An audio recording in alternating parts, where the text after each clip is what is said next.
It's Thursday, November 20th. Today, arson arrest. Winnipeg police announced a major break in their investigation after a rash of destructive fires at businesses, restaurants, and other facilities. The Epstein files. After congressional and presidential approvals, Washington awaits the release of thousands of possibly incriminating and sensitive documents. And come on in, the water and the amenities are fine again at a city-owned Windsor Park pool that had been closed for upgrades for over a year. Your Morning Winnipeg starts right now.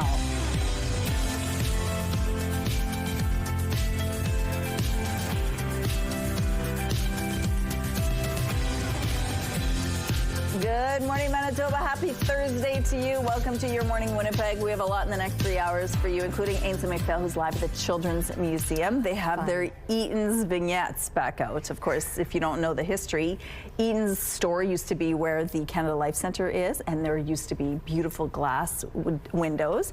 And these Eaton vignettes were set up in there, and they're really historical, iconic for many people who grew up in this province. So we're going to feature them. Some people might say they're a little spooky looking. They're fairly old. Yeah, they're dated, right? They're weird and they're old school, but that's part of the charm. And I just love them so much. So we're going to get a tour of them and show you what's happening there to refurbish them. But the weather is just so fine. Hasn't this been incredible? It continues yet still. And we're going to be dealing with these above seasonal temperatures right into this weekend and even into the start of next week. We're at 1 degree +1 right now with winds out of the west 14 kilometers per hour. The pressure rising, the humidity sitting at 88%.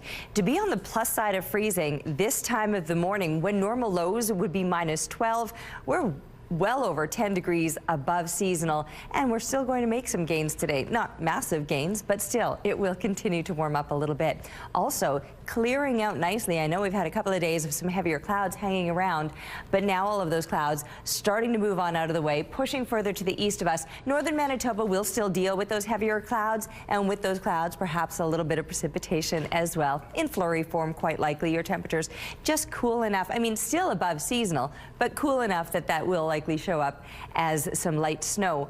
Here in the south where it clears, lots of sunshine is expected, remaining clear into the evening overnight.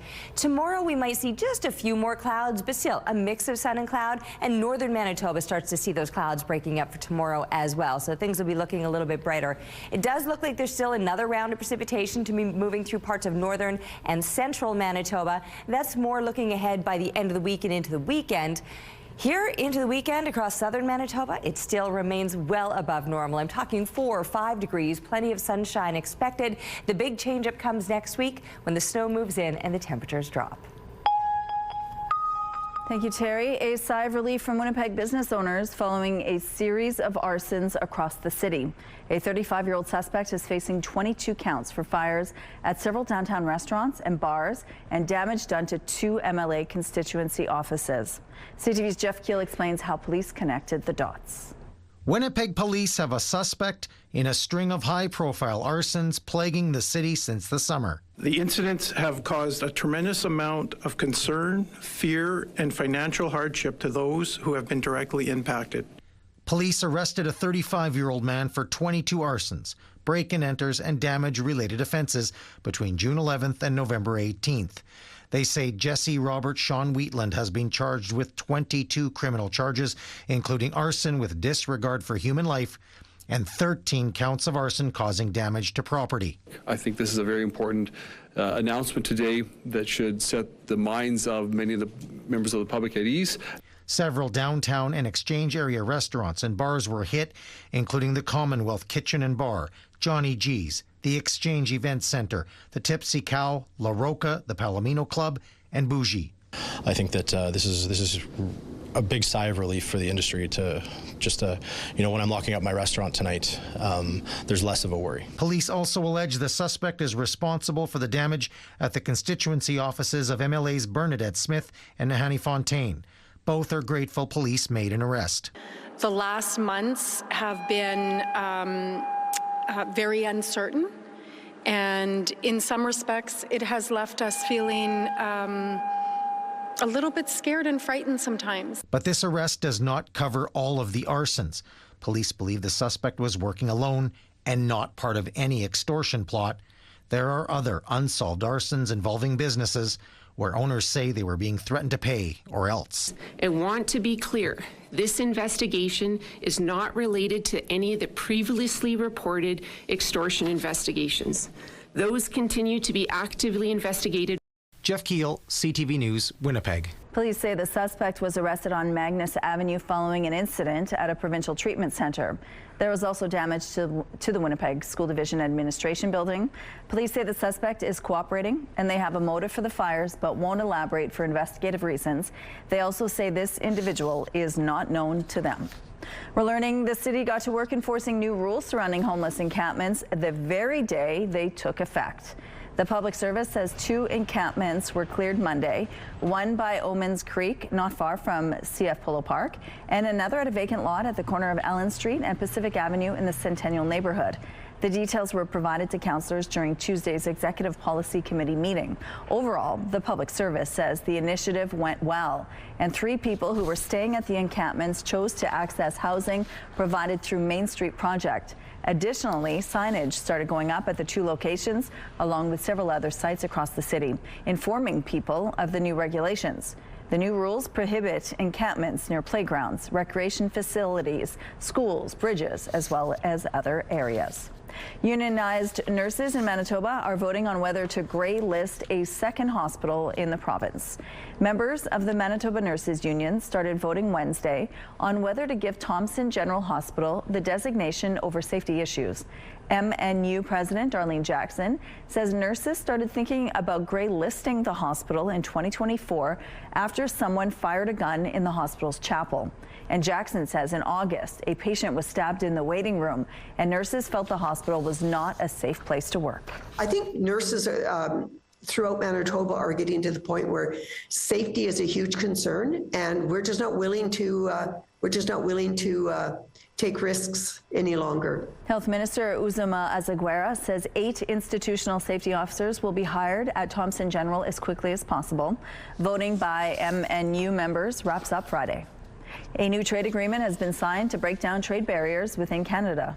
For businesses, it means they can sell across Canada, save time and costs, have a bigger reach, grow and create new jobs. The deal was signed on by provinces, territories, and the federal government.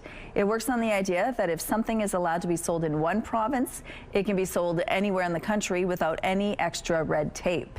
The deal applies to thousands of products, excluding food, beverages, tobacco, plants, and animals. It comes into effect next month. U.S. President Donald Trump has now signed off on a bill to release the Jeffrey Epstein case files. We'll continue to follow the law, again, while protecting victims, but also providing maximum transparency. The signed legislation will now compel the Trump administration to release the files. U.S. President Trump announced that he had signed the bill with a lengthy post on social media saying, quote, "Perhaps the truth about these Democrats and their associations with Jeffrey Epstein will soon be revealed because I have just signed the bill to release the Epstein files. So what's next? The Justice Department will need to release all files and communications related to Epstein, as well as any information about the investigation into his death within 30 days. But some documents could be withheld if they are related to an active investigation. A Winnipeg pool has officially reopened after receiving nearly $10 million in renovations. Bonnie Vital Pool on Archibald Street reopened Monday after being closed in May 2024 due to aging infrastructure. The renovations include a new sauna, which is expected to open soon, and a multi-purpose room. Several of the pool's mechanical systems were also upgraded, such as heating, ventilation, and fire alarm systems. The city says $4.5 million for the project came from the province. Some good news for Winnipeg Jets fans. The captain is sticking around. Center Adam Lowry has signed a 5-year contract extension with the team worth $25 million. That's a little more than $35 million in Canadian dollars. The pay raise kicks in next season. Lowry has played all of his 12 NHL seasons with Winnipeg. Madagascar's military leadership has announced the discovery of a massive emerald rock. Look at this. It really is massive, weighing in at around 300 kilograms or 661 pounds. It's being called a national treasure, and officials are promising to handle it with complete transparency. They say it may even be sold, with the funds being used to boost the public treasury. Here's a look now at what's happening in traffic at Confusion Corner. Looks like things are starting off really well here. No issues to tell you about. If you see problems out there, please let us know. Let's go now to the Children's Museum, where our Ainsley McPhail is live this morning. Hello, Ainsley. Good morning. This here is a sign that the holidays are in store for us. It's the Eaton's fairy tale vignettes obtained by the museum so many years ago. Eaton's actually had the partnership and sent them to us, but the museum itself has done an excellent job of preserving them. I don't exactly know what's going to happen. I hope they don't pop out. They have a distinct look to them, I'll say, but they've got tons of them here. Everything from the 3 blind mice, 7 dwarfs that you're looking at here. So stay with us throughout the morning as we kind of do a walkthrough and discover the magic of the holidays, but also looking into the new year with the Children's Museum. Today, World Children's Day, if you didn't know, and there's some discounts that we'll tell you about. Okay, thank you, Ainsley. Let's go out to the rooftop now. It looks like it's going to be another nice start to the day. It's going to be beautiful once again, Rochelle, probably better than yesterday, and the biggest reason will be the return of the sunshine eventually. Obviously, it's not up yet as I'm standing here in the dark, and it is quite dark because we're in new moon phase, so there's no extra light thanks to that moon, but clearer conditions will mean that sun, once it rises at about 10 to 8 this morning, will be quite prevalent through southern Manitoba at least. It's -1 right now. We've dropped off a couple degrees from where we were sitting at the 5 a.m. reading.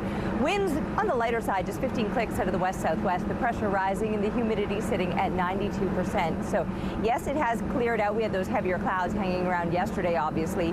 Moved off to the east, and much of southern Manitoba will enjoy clearer conditions for today.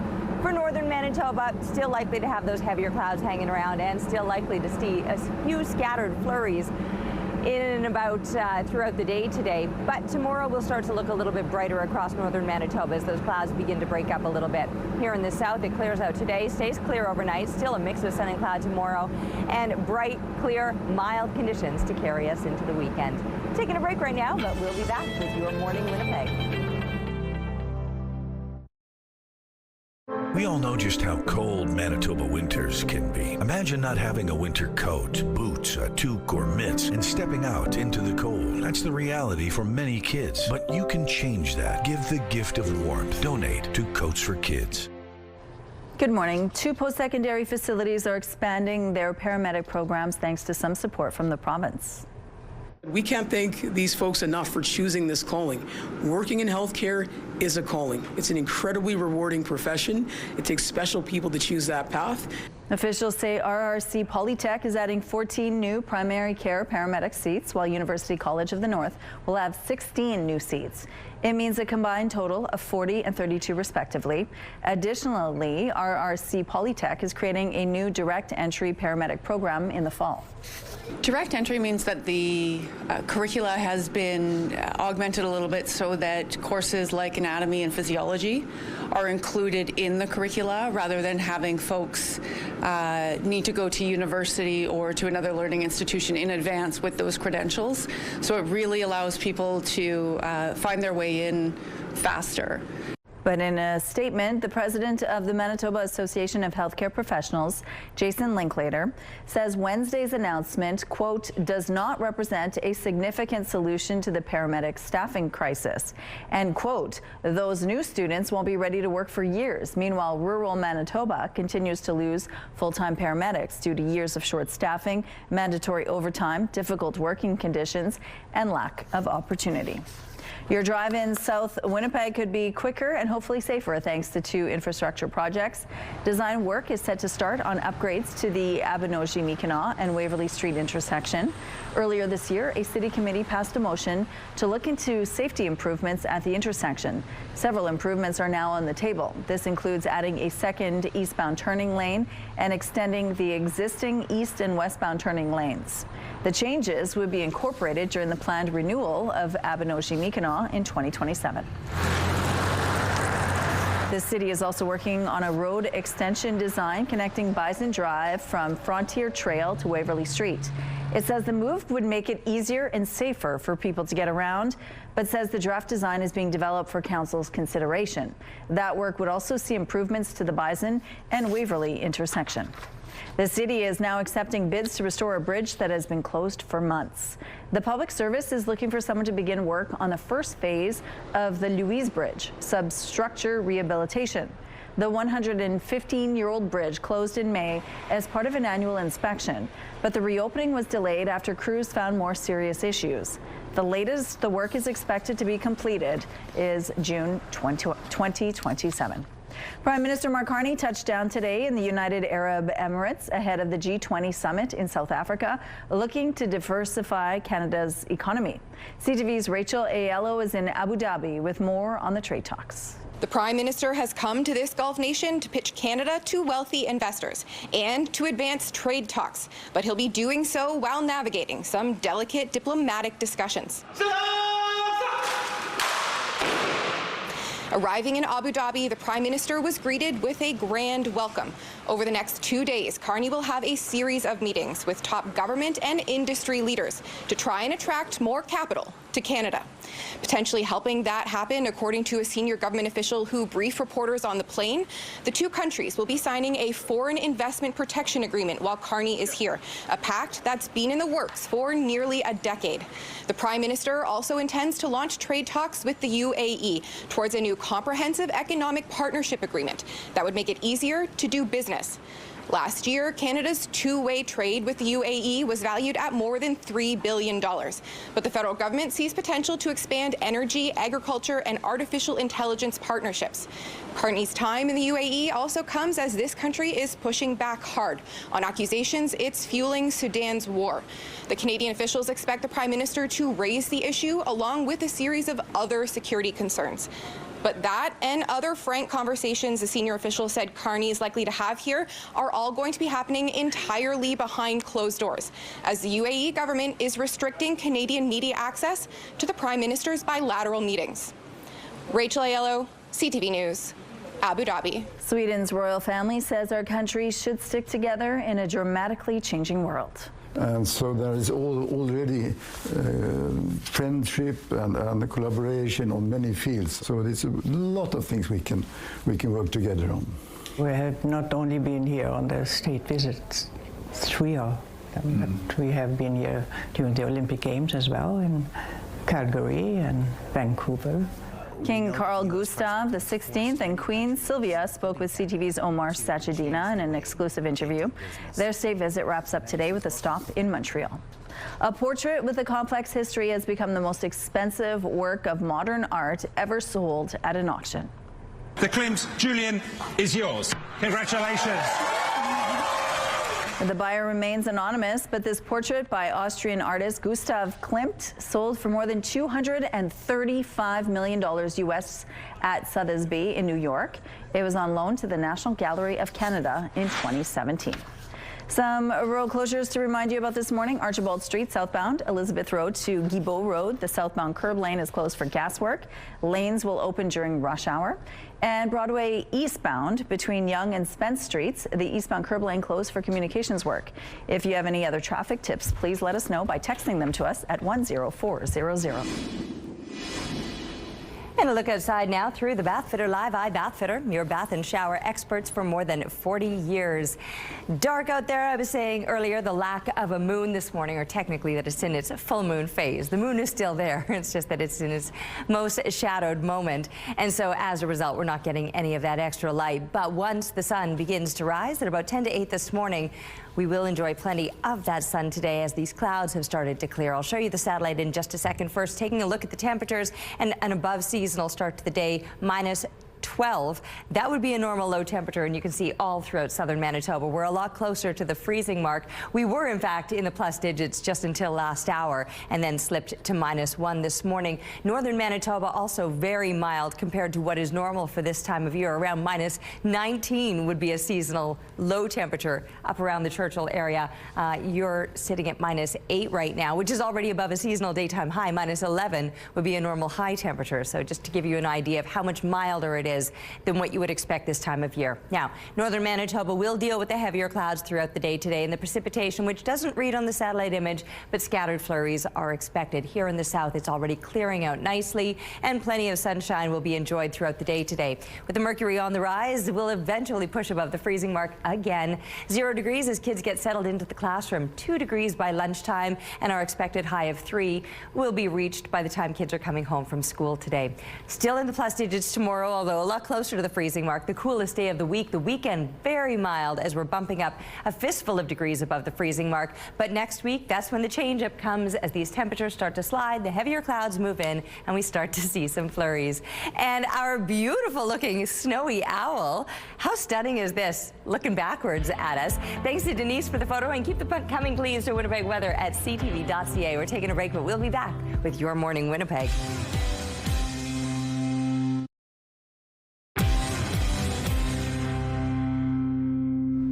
Good morning. A popular children's character is returning to Winnipeg, and we want you to be at the box office to be like Blippi. Move, play, explore, and dress just like Blippi, Mika, and their friends when the Be Like Blippi tour stops at the Burton Cummings Theatre for 2 shows on Saturday, May 16th. And Your Morning Winnipeg has a family pass of 4 tickets to the afternoon show to give away before tickets go on sale Friday at 10 a.m.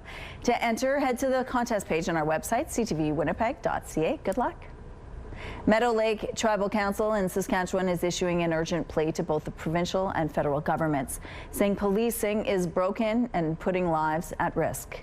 Leaders say long RCMP response times and increasing gang activity have created what they call a chaotic situation. CTV's Carla Shinkarik has this story. The drug epidemic is unprecedented. Everything is uncontrolled. It's like the Wild West. Roy Cheecham is a tribal counselor with the Clearwater River Dene First Nation. He says the situation is critical with safety in question. When you call for police assistance, they're understaffed. They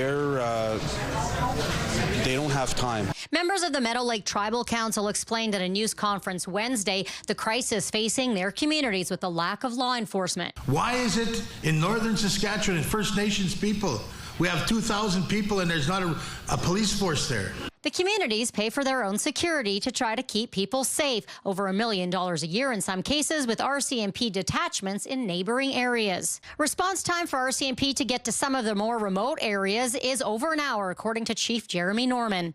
Best case scenario, you're getting robbed. You're going to be waiting an hour and 15 minutes. That's if the call was answered and they jump in the vehicle right now. RCMP told CTV News this in an email. A number of factors influence response times, such as geographical challenges with vast size of many of the detachment areas, road and weather conditions, call severity, volume, and level of urgency of other calls at the time. Some here explain that unlawful residents are often evicted from the First Nation, but it doesn't fix the situation. It's not one issue. It's a combination of issues. But today we're here for safety. The Provincial Marshal Service is one of the resources this group would like to see utilized more in their communities. This is a cry out to the governments. Look at your people of Canada need help. And that's what we're here to ask for. We're here to ask the governments to step up now. The province told CTV News that they recognize the concerns being raised and they're committed to working with leadership and the RCMP across the province and advancing First Nations policing. Carla Shinkarik, CTV News, Saskatoon. Your Morning Winnipeg. Coffee is brought to you by Robin's Donuts, your favorite stop.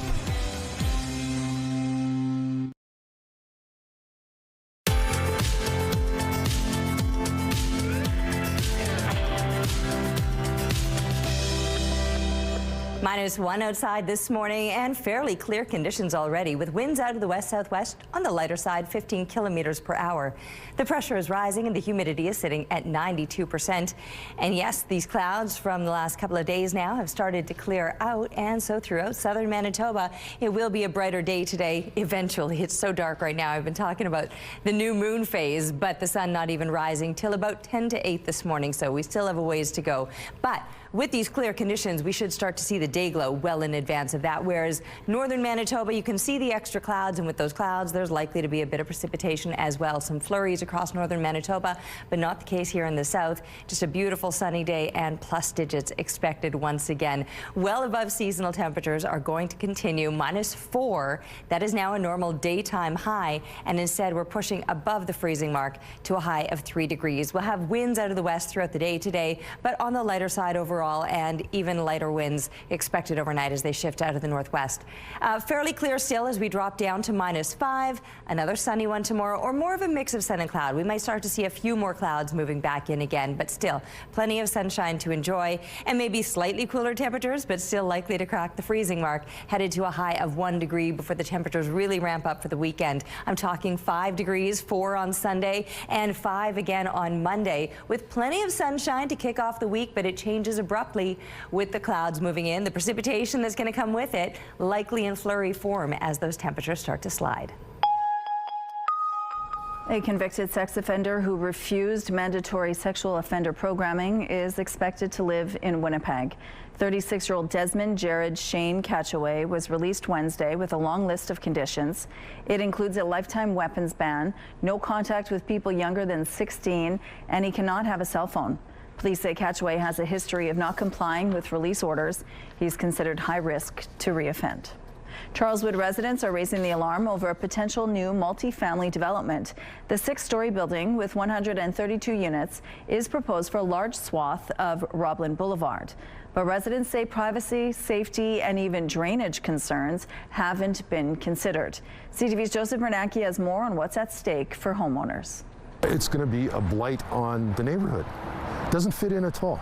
Staney Hibbert has lived on Buckingham Road for 38 years. His backyard may soon look very different if a multifamily complex is built next door. My big concern is that we've just lost our way in terms of responsible development. The building with 132 units is projected to be 66.5 feet tall. It stretches across 3 street addresses on Roblin Boulevard and will look right into Hibbert's property. It's a monster, and that's something that you can't shut out no matter how many trees we put up or how big a fence we build. He's not the only resident concerned over the potential new build. Colin Nichols lives a few doors down. He says he's also worried about privacy. Basically, whoever's on the top floor is going to be looking straight down into my property, and it's going to be an invasion of privacy big time. But issues like traffic volumes, loss of green space, and drainage are driving his opposition to the project. He wonders if the developer has considered the flooding residents experience every spring. What we've been told is that potentially they're going to pump into a retention, and we're waiting to find out what type of retention this is going to be. CTV News Winnipeg reached out to Exemplar Developments, who are listed on the project website, but we didn't hear back. McGowan Russell Group told us they have no comment at this time. Hibbert believes the project does not fit the nature of the neighborhood, which is outlined as a factor in the City of Winnipeg property development guidelines. The booklets that they develop speak about doing housing that's fitting to the character and style of the neighborhood. This ain't it. Joseph Bernanke, CTV News, Winnipeg. Charleswood Area Councillor Evan Duncan wasn't available for comment Wednesday. A public hearing on the project is being held today at City Hall. Former Olympian turned alleged drug kingpin Ryan Wedding is facing new charges. Fugitive Ryan Wedding remains one of the top threats to Canadian public safety, and as per the previous indictment, continues to run an over $1 billion a year criminal enterprise. The RCMP and FBI gave an update to the case yesterday. Wedding is facing new counts of witness tampering, intimidation, and money laundering. It's also alleged Wedding ordered the deaths of several witnesses. 10 suspects tied to Wedding were arrested this week. 7 of them are Canadian. There's been tremendous cooperation between Canadian law enforcement and U.S. Law enforcement. The 7 Canadian suspects were arrested during raids in Quebec, Ontario, and Alberta. Among those arrested was GTA lawyer Deepak Paradkar. It's alleged Paradkar advised Wedding that killing a key witness would cause the case against him to collapse. Paradkar and the other Canadians arrested are now facing extradition. The family of a New Brunswick senior says they're amazed he managed to save himself from a serious car accident. He couldn't get the car doors or the windows open, so he had to climb in the back of the car, and with that he managed to bust the back window and escape. 86-year-old Gerard Leblanc was driving north of Moncton on Sunday when he crashed his car into some water. His daughter says he smashed his way out using a wrench. He then managed to climb all the way back up to the road to get help. Leblanc did all this with broken bones in his neck and spine. He's now in hospital with a long recovery ahead, but he's said to be in good spirits. While fewer people are accessing virtual health services than they were during the pandemic, a new study shows it remains an important part of the healthcare system. According to a new report by Statistics Canada, a little more than half of all healthcare appointments were virtual during the COVID-19 pandemic. By 2023, a majority of people returned to in-person appointments, but more than a third used a mix of both types of appointments, and about 1 in 20 had virtual appointments only. A higher level of education, not having a regular healthcare provider, and multi-morbidity was associated with higher rates of virtual care. When you find something you love, why stop if you don't have to? Adelon is 96. And he holds the record for oldest active rower. He took up rowing in the 1950s when he was walking by a rowing club. Someone invited him to join and he accepted. He hasn't looked back since, except when he's in a boat. Adelon and his grandson won a silver medal at the World Championship this year. Very cool. Here's a look at what's happening outside at Kenaston and Sterling Lion Way. It looks like things are moving quite well to start off this Thursday morning. If you see any problems out on the streets, please let us know. And here's a look at your gas prices. The lowest price in the city of Winnipeg right now is $1.18. This information is on gasbuddy.com. The Price at the Pump is brought to you by the Kidney Foundation. Help by donating your card today. Coming up, we're live at the Children's Museum. This is the Eaton's fairy tale vignettes you're looking at. They're old, they're cool, and she's spinning around. We'll be back after this.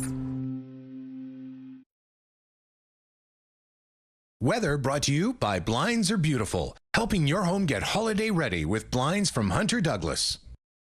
It is so pleasant out here this morning, and I'm pretty excited about today because we are going to be getting a return to the sunshine once it rises. Oh, I buried my mic. So yeah, throw those extra layers on and found it. All right, checkity, check, check, check. All right, throw the extra layers on just because of the cool temperatures and the fact that it's dark out here this morning. But then yes, we need to be able to hear what I'm saying because it's good news, let me tell you that. Plus digits, some sunshine eventually. That'll be happening at about 10 to 8. Well, official sunrise will be happening at about 10 to 8, but because it's cleared out so nicely, we'll start to see the day glow in advance of that.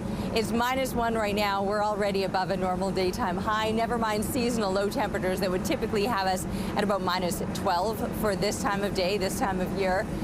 We're nowhere near that, and across the province, these above seasonal temperatures will continue. Not everybody is going to get the clear conditions, though. That'll be southern Manitoba that enjoys the sunshine today, whereas northern Manitoba will still deal with some heavier clouds and maybe some scattered flurries once again. But those clouds should begin to clear out of northern Manitoba tomorrow, and you'll see a return to the sunshine. We've got it lasting for the rest of this week and into the coming weekend with these beautiful temperatures, too.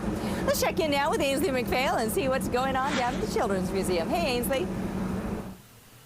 Hi, Terry. We're at the Children's Museum for the Eaton's fairy tale vignette. So it's a little bit of a different dynamic, but it's getting you guys ready for the holiday season. Lisa McDonald joins us to tell us and show us the magic of Christmas, even though some of them are a little, I'm not going to say creepy, but... Yeah, so these are Eaton's fairy tale vignettes. We acquired these back in 1999, soon after the Eaton's shopping center downtown. They're actually closed. These were constructed probably over about 40 years' time at Eaton's by Eaton's employees.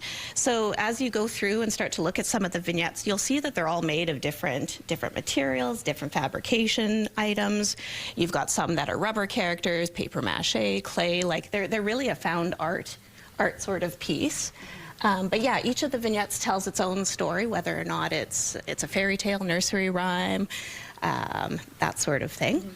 And they move, and that's something that you and your team is able to make happen. Absolutely, yeah. So part of our conservation efforts involve basically mechanizing these on a push button here so that they're not on 24/7, so that we can actually expand their lifespan for a period of time. But yeah, they come to life with the push of a button. It's really a cool thing to be able to tie in the story, tell the story, and then see them come to life animatronically. Mm-hmm. With that local connection to Eaton's and the partnership of them bringing it in here, I bet there's a lot of nostalgia for the older folks who come in and then perhaps bringing in their grandchildren. Yeah, absolutely. Well, parents, grandparents, everybody. Like really, at this point, you've got parents that only know it from being here in our facility now. But yeah, it's definitely an intergenerational piece. It appeals, again, on the storytelling scale. It appeals to all sorts of audiences. But you've got people that remember it from the downtown location for sure.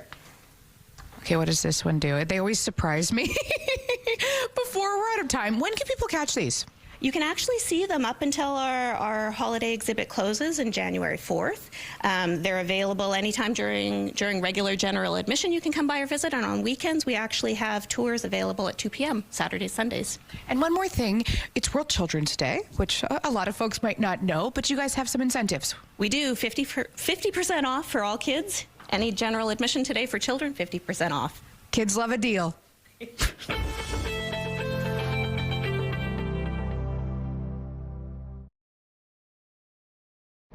Taking a look at the early markets, Wall Street is showing gains across the board this morning. The Dow is up 47 points. The Nasdaq is up 131 points. The S&P 500 is up 24 points. The Canadian dollar has dipped slightly. Overseas markets are also on the plus side this morning. The Hang Seng is showing modest gains of 4 points, and the Nikkei is way up by 1,286 points. Good morning, it is 6:46.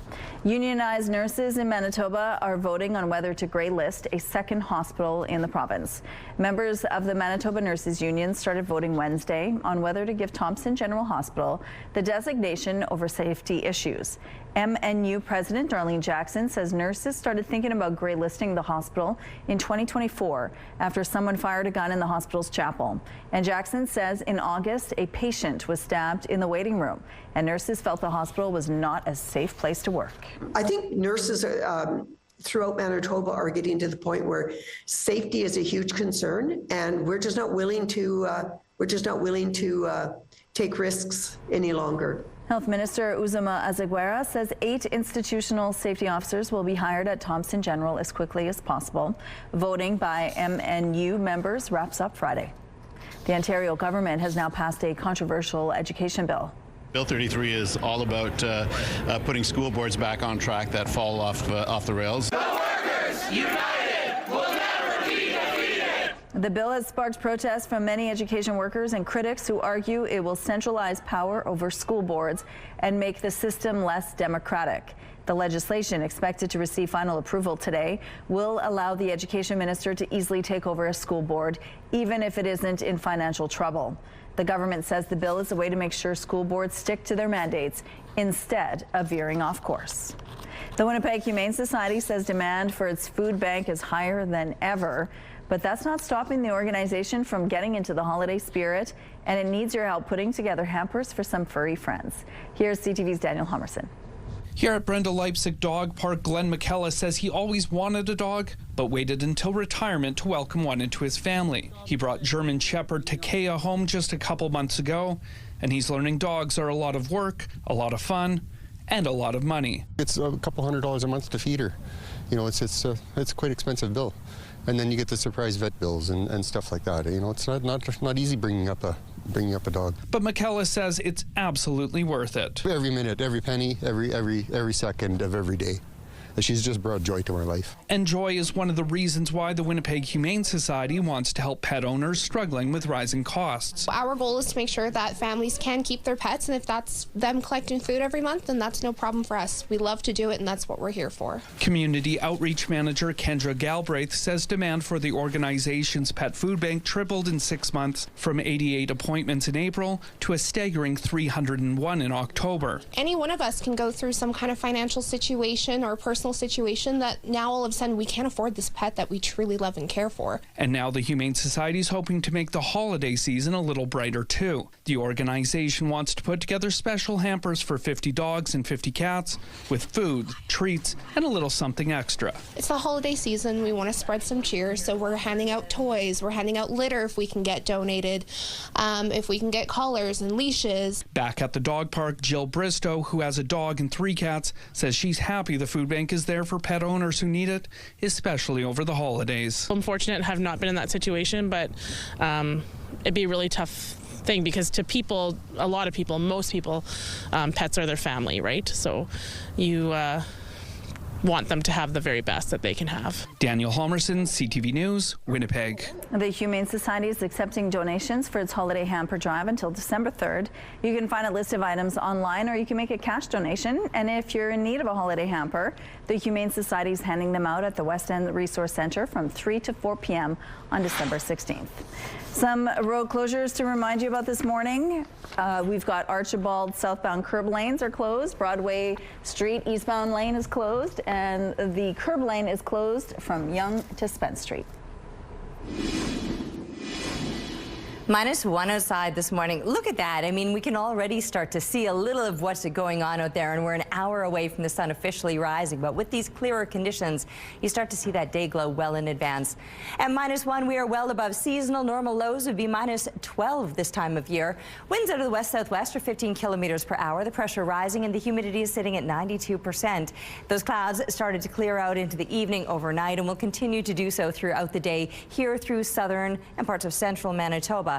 For northern Manitoba, a bit of a different story. You're going to deal with those heavier clouds hanging around. And while the temperatures will still remain mild and above seasonal, there is a very good chance that you're going to be dealing with some precipitation today. But when we talk about above seasonal, with -11 being a normal daytime high in Churchill, you're headed up well above that to -3. -10 would be a normal high in Thompson.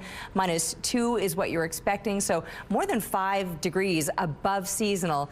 But sure, heavier clouds will linger, and that bit of precipitation will likely be a factor through the day today, even up into the Lynn Lake area.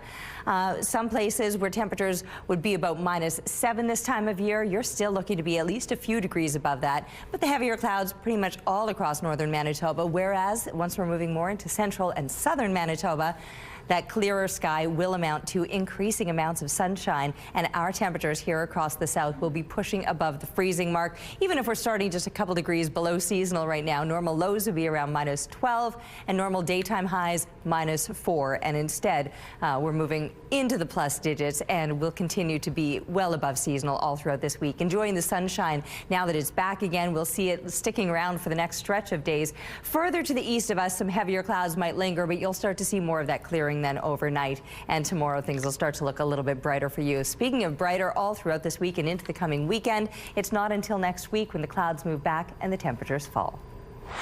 Thank you, Terry. Pablo Rodriguez, leader of Quebec's Liberal Party, has ordered an inquiry into an alleged votes for cash scheme.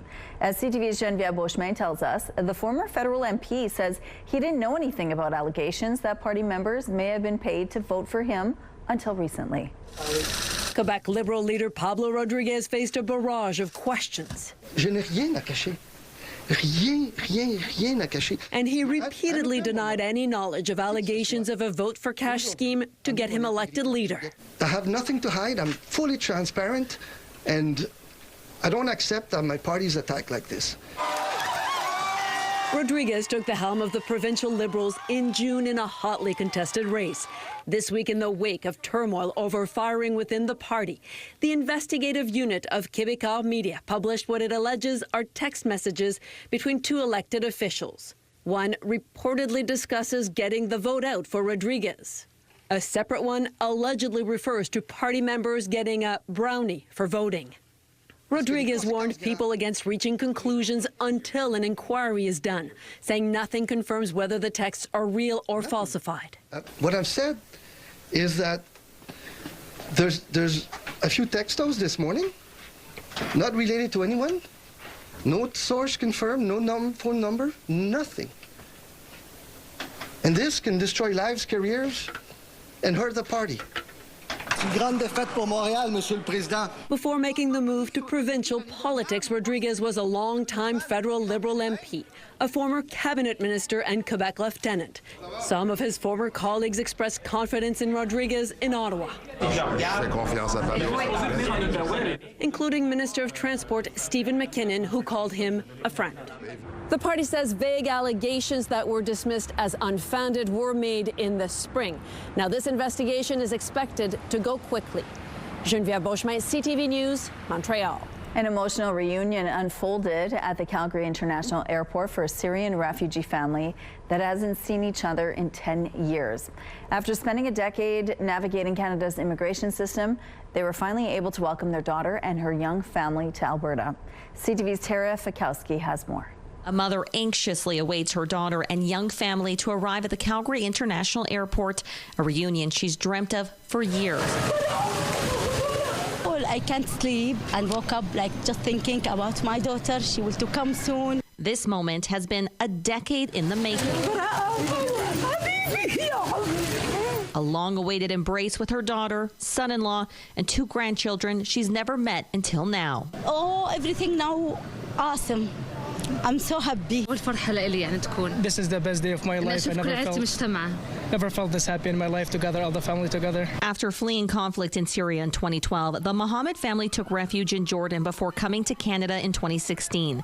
Their daughter, Bara, was expected to follow, but she was 19 and recently married, meaning she had to apply separately. Her application was denied due to concerns around her husband's Facebook activity, sparking a decade-long fight with the immigration system. His uncle worked for the Syrian police. And so in the picture, he was carrying a gun. So there were some concerns with regards to that picture. According to Global Affairs, Canada has resettled more than 100,000 Syrian refugees since 2015, with millions still in need of humanitarian aid due to ongoing conflict. I'm very happy that they're here to get to build a new future. They don't get struggle or ever feel if they're ever going to wake up again. The last time Bara saw her 3 siblings, they were only teenagers. After here. They'll now head home to Lethbridge, where the rest of the family has spent the 10 years building a new life. I recently bought a house in Lethbridge and I renovate the basement for her. This is the first time that we all together. Noticeably absent is Bara's father, who passed away, but always hoped his daughter would come to Canada. The reunion marking the end of a long, painful separation and start of a new life together. I feel like I'm dreaming. I can't believe it's actually happening. Terry Fikowski, CTV News, Calgary. Well, welcome home. Here's a look at what's happening outside on the Provencher Bridge. Things are moving well. We'll be taking a break right now. We'll be back after this with your 7 o'clock headlines. It's Thursday, November 20th. Today, an investigation update. Who police arrested following a series of arsons around Winnipeg. Plus, paramedic program expansion, how Manitoba is working to stop the paramedic staffing problem. And a grand reopening. What swimmers can expect from the newly renovated Bonnie Vital pool. Your Morning Winnipeg starts right now.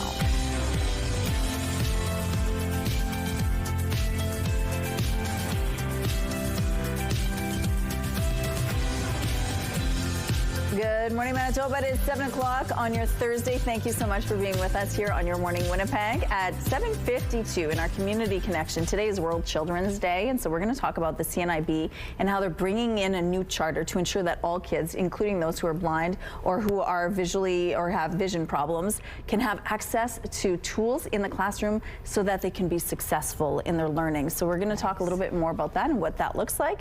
But the weather looks pretty good today as well. We have been so lucky, and that streak continues. Honestly, we're looking at temperatures well above what you would expect for this time of year, and it's not just here in Winnipeg, it's across the entire province. And how gorgeous is it starting to look outside as we're getting closer to sunrise, although it's still almost an hour to go. At about 10 to 8, it officially begins. But because it's so clear, we're getting that glow of it all right now.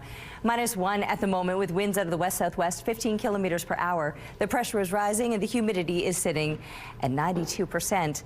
Clear conditions. It started to clear last night, and now all throughout southern Manitoba is going to be a beautiful, bright and sunny day eventually. Further to the east, you might still have those heavier clouds lingering through most of the day. And for northern Manitoba, you certainly will as well. In fact, across northern Manitoba with those clouds, there will likely be a little bit of precipitation again, and maybe even some scattered precipitation into some parts of northwestern Ontario. We're looking to be quite clear today through central and southern Manitoba, although central Manitoba later this afternoon starts to see a few more of those clouds. Tomorrow we might see a few more clouds, more of a mix of sun and cloud, but northern Manitoba starts to see some conditions improving as the clouds break up a little bit, and you'll see a return to the sunshine, at least for a day, because there's another round of precipitation, and this likely to be moving in later on Friday and continuing into Saturday morning. Meanwhile, here in the south, mix of sun and cloud or mainly sunny conditions and above seasonal. seasonal temperatures right through the weekend and into the start of next week, but things will change, coming to an end on Tuesday as the heavier clouds move in, the temperatures start to fall, and precipitation, likely in flurry form or at least some mixed precipitation, starts to settle in, and then some cooler temperatures to follow that. Our art today is all thanks to Ksenia, 10 years old, and I'm loving what you've done here. Thank you for the picture, and we'd love to see more of your art, so keep it coming to Winnipeg Weather at ctv.ca. The Weather Art of the Day is brought to you by 103.1 Virgin Radio.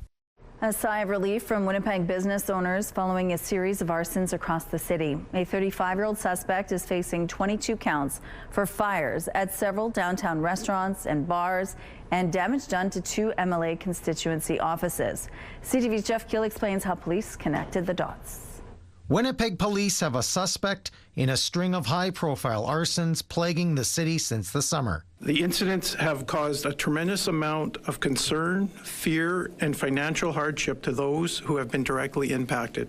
Police arrested a 35-year-old man for 22 arsons, break-and-enters, and damage-related offenses between June 11th and November 18th. They say Jesse Robert Sean Wheatland has been charged with 22 criminal charges, including arson with disregard for human life and 13 counts of arson causing damage to property. I think this is a very important announcement today that should set the minds of many of the members of the public at ease. Several downtown and exchange area restaurants and bars were hit, including the Commonwealth Kitchen and Bar, Johnny G's, the Exchange Event Center, the Tipsy Cow, La Roca, the Palomino Club, and Bougie. I think that this is a big sigh of relief for the industry to just, when I'm locking up my restaurant tonight, there's less of a worry. Police also allege the suspect is responsible for the damage at the constituency offices of MLAs Bernadette Smith and Nahanni Fontaine. Both are grateful police made an arrest. The last months have been very uncertain, and in some respects it has left us feeling a little bit scared and frightened sometimes. But this arrest does not cover all of the arsons. Police believe the suspect was working alone and not part of any extortion plot.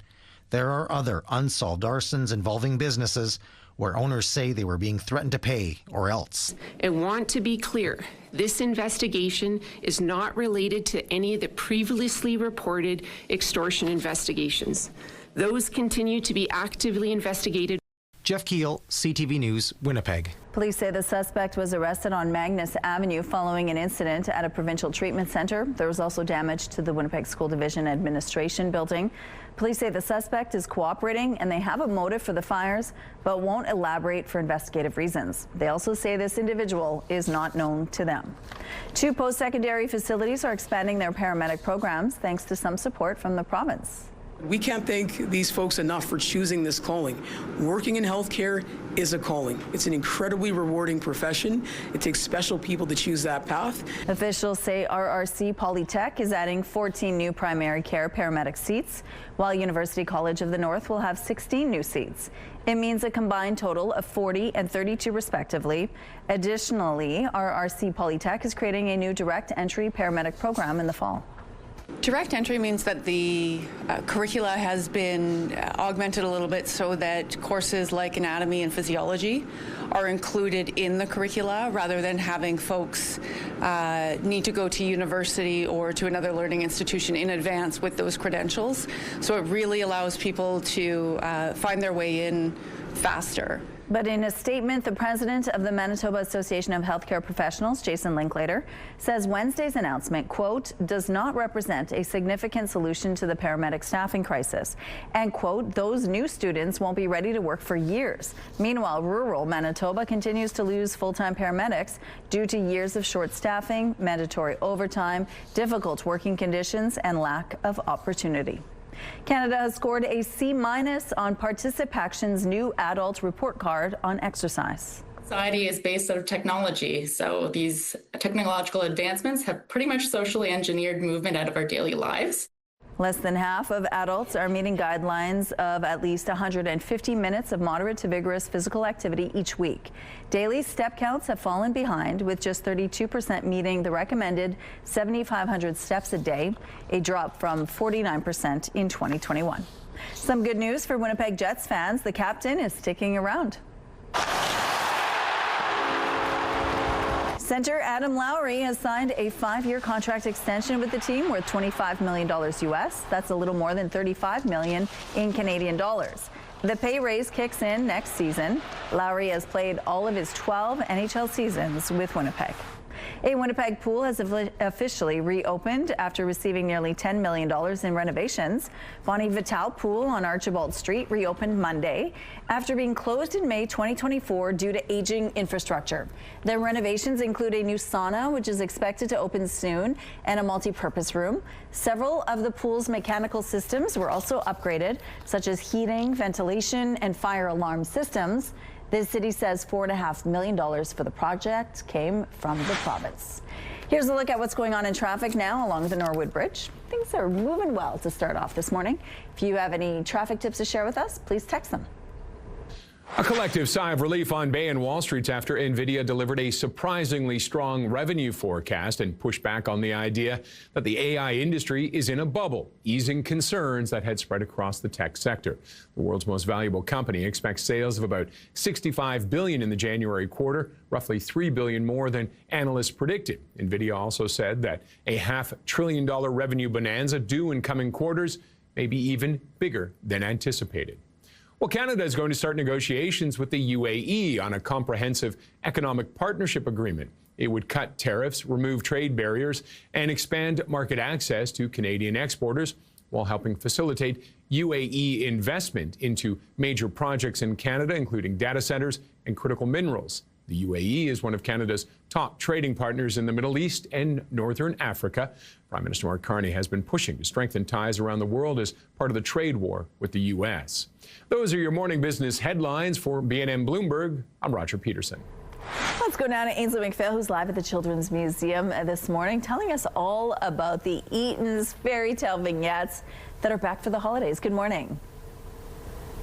Good morning, Rochelle. When I walked in here, I said to Lisa, I want to know the nitty-gritty of the history, because Eaton's, although they acquired these in 1999, Eaton's opened in 1905 is when it was built. By 1910, it was such an evolution that they had to do upgrades. Now, you can learn about this history when you come to the tours, and you can step into that window looking at these fairy tale vignettes. Snow White, fun fact, was created by a local man named Charles Thorson. Apparently, Snow White herself was based on a waitress that he thought was pretty good looking in Gimli, Manitoba. How interesting is that?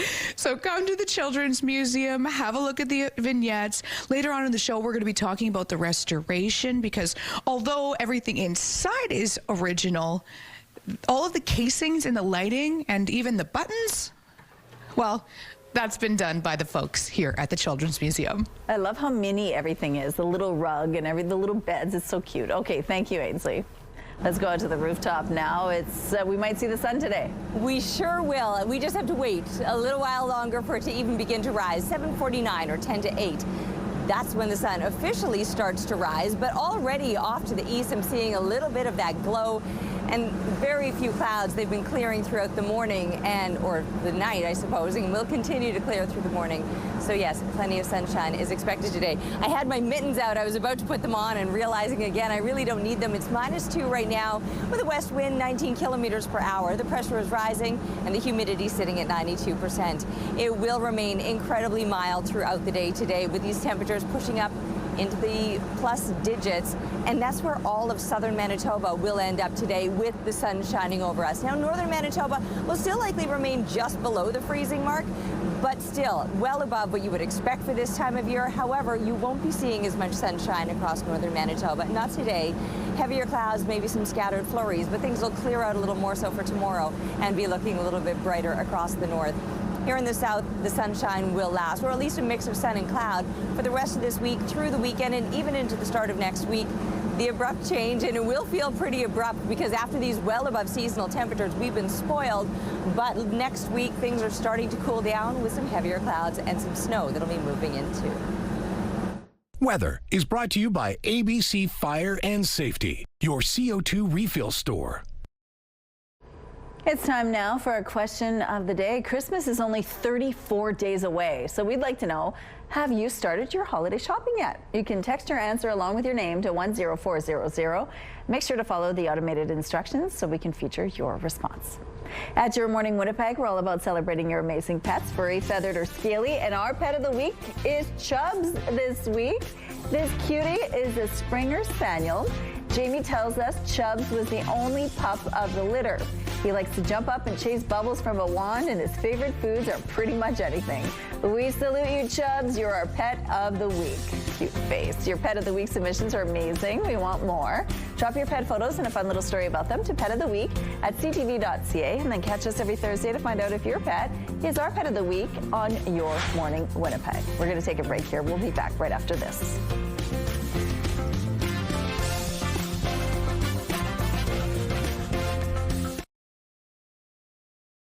We all know just how cold Manitoba winters can be. Imagine not having a winter coat, boots, a toque, or mitts, and stepping out into the cold. That's the reality for many kids. But you can change that. Give the gift of warmth. Donate to Coats for Kids.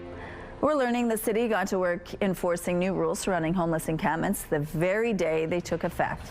The public service says 2 encampments were cleared Monday, one by Omans Creek not far from Siapolo Park, and another at a vacant lot at the corner of Ellen Street and Pacific Avenue in the Centennial neighborhood. The details were provided to councillors during Tuesday's Executive Policy Committee meeting. Overall, the public service says the initiative went well, and 3 people who were staying at the encampments chose to access housing provided through Main Street Project. Additionally, signage started going up at the 2 locations, along with several other sites across the city, informing people of the new regulations.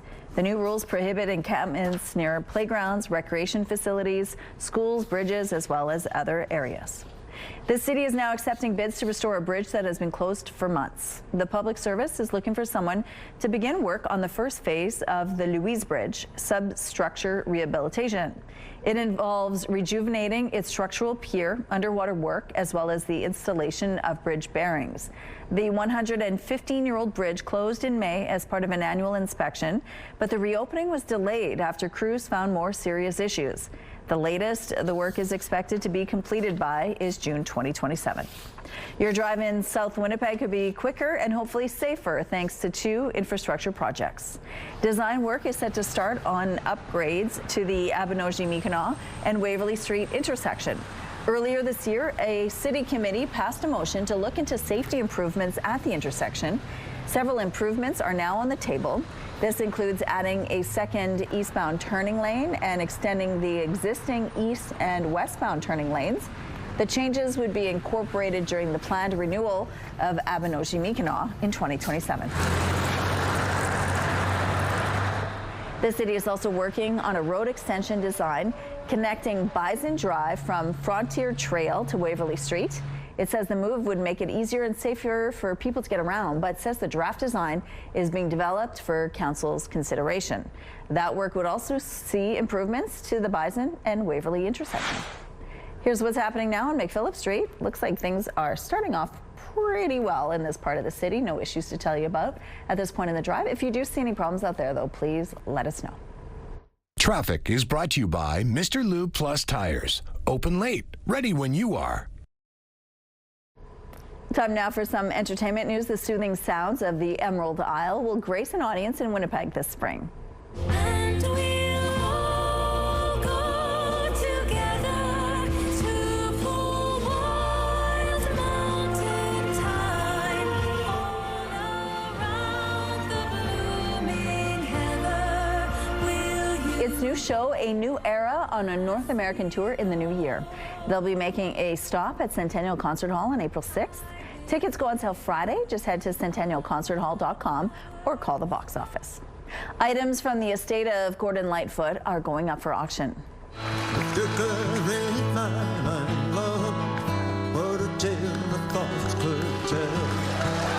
The sale includes Lightfoot's personal belongings, stage-worn costumes, and rare memorabilia. Also up for auction is his iconic 1948 Martin D18 guitar, which is considered part of Canadian music heritage. The sale hits the Toronto Gallery on November 26th with online bidding available. A popular children's character is coming back to Winnipeg. Get ready to see the world more curiously because Blippi is coming to your hometown. The Blippi and his best friend Mika are taking the stage at Burton Cummings Theatre on May 16th for 2 shows. The live-action performances, designed for kids aged 2 to 7, will feature an interactive adventure that inspires kids to move, play, and explore. Parents should note the duo are played by performers, not the TV actors. Tickets go on sale Friday at ticketmaster.ca. Here's your primetime lineup. Tonight, your CTV News at 6 is preempted. Instead, at 6, it's the NFL football Thursday night pregame. And at 7, the Buffalo Bills take on the Houston Texans. It's all right here tonight on CTV. The CTV Primetime lineup is brought to you by Strictly Amish, exclusively in Arborg, Manitoba. I'm really enjoying this fall weather. We went for a nice walk last night. It even smelled like fall. It didn't even have that crisp Christmas winter air yet. Just wait for it. It's only a matter of time before we're starting to notice that real stark change-up of the seasons, but you've at least got the rest of this week and the weekend to enjoy exactly what you were describing, that beautiful fall weather. Here's a look right now through the Bathfitter Live Eye. Bathfitter, your bath and shower experts for more than 40 years. Clearing out nicely, these clouds moving off to the east, and that will set us up for all of the sunshine. 7:49 is when it officially begins to rise. And these temperatures, well, they're already above seasonal and will continue to make some gains today, pushing up into the plus digits all across southern Manitoba. But just for a reference point, -12, that would be a normal low temperature. And even a daytime high would be about -4. And with the exception of Brandon, everybody is already there or above this morning. And even Brandon just barely below seasonal high temperatures. But again, plus digits is where we're all headed across the south today. Now for northern Manitoba, you might remain just below the freezing mark, not making as impressive of a gain, but that's because it's already so very mild to kick things off.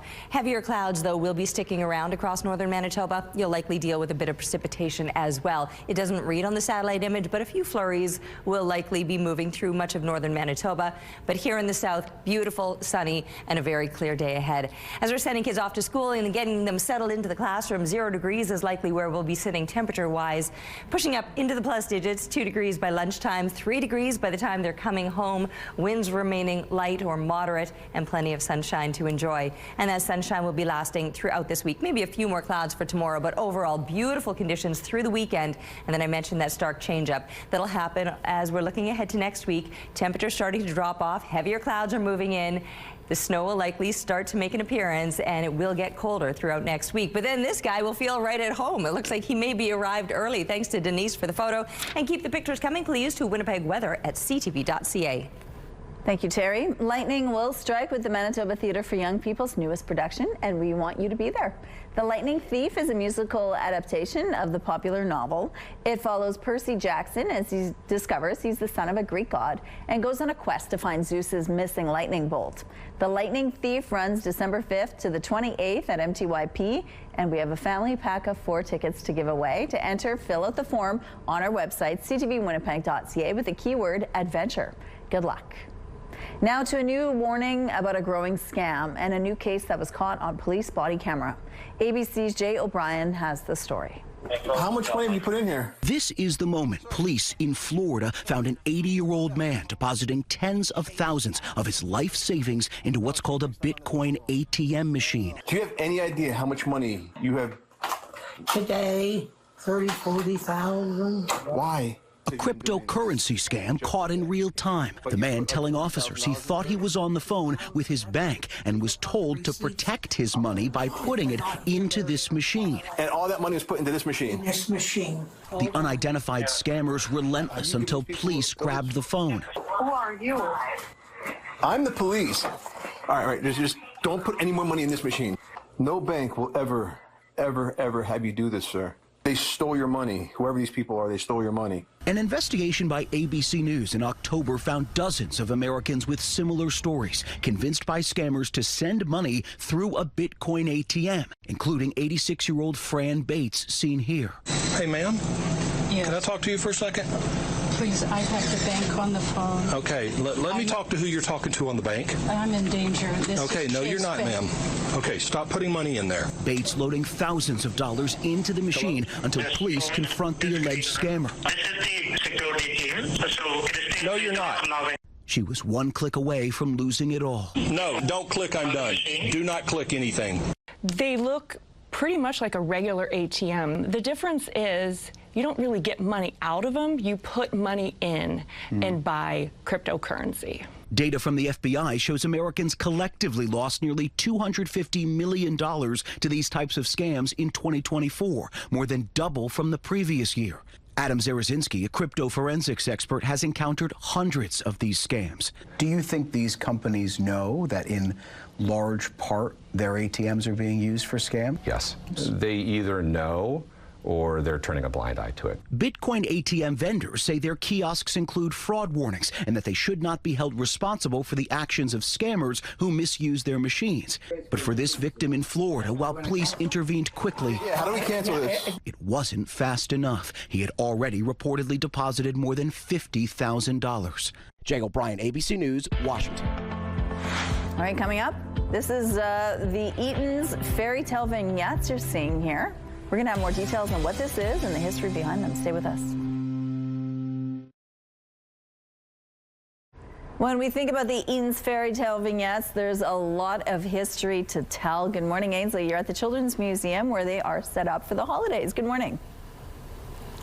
Good morning, Rochelle. I just want to walk into a department store, starry-eyed, look up and look and see some of those decorations. But it really does feel like I'm going back in time. Lisa's joining me once again to tell us all about the Eaton's fairy tale vignette. So take us back to the Eaton's building in 1905 and then how we got here now. Goodness. Okay, so back in 1905, Eaton's was actually constructed here, a brick and mortar store. It was about 5 full blocks of downtown Winnipeg at the time.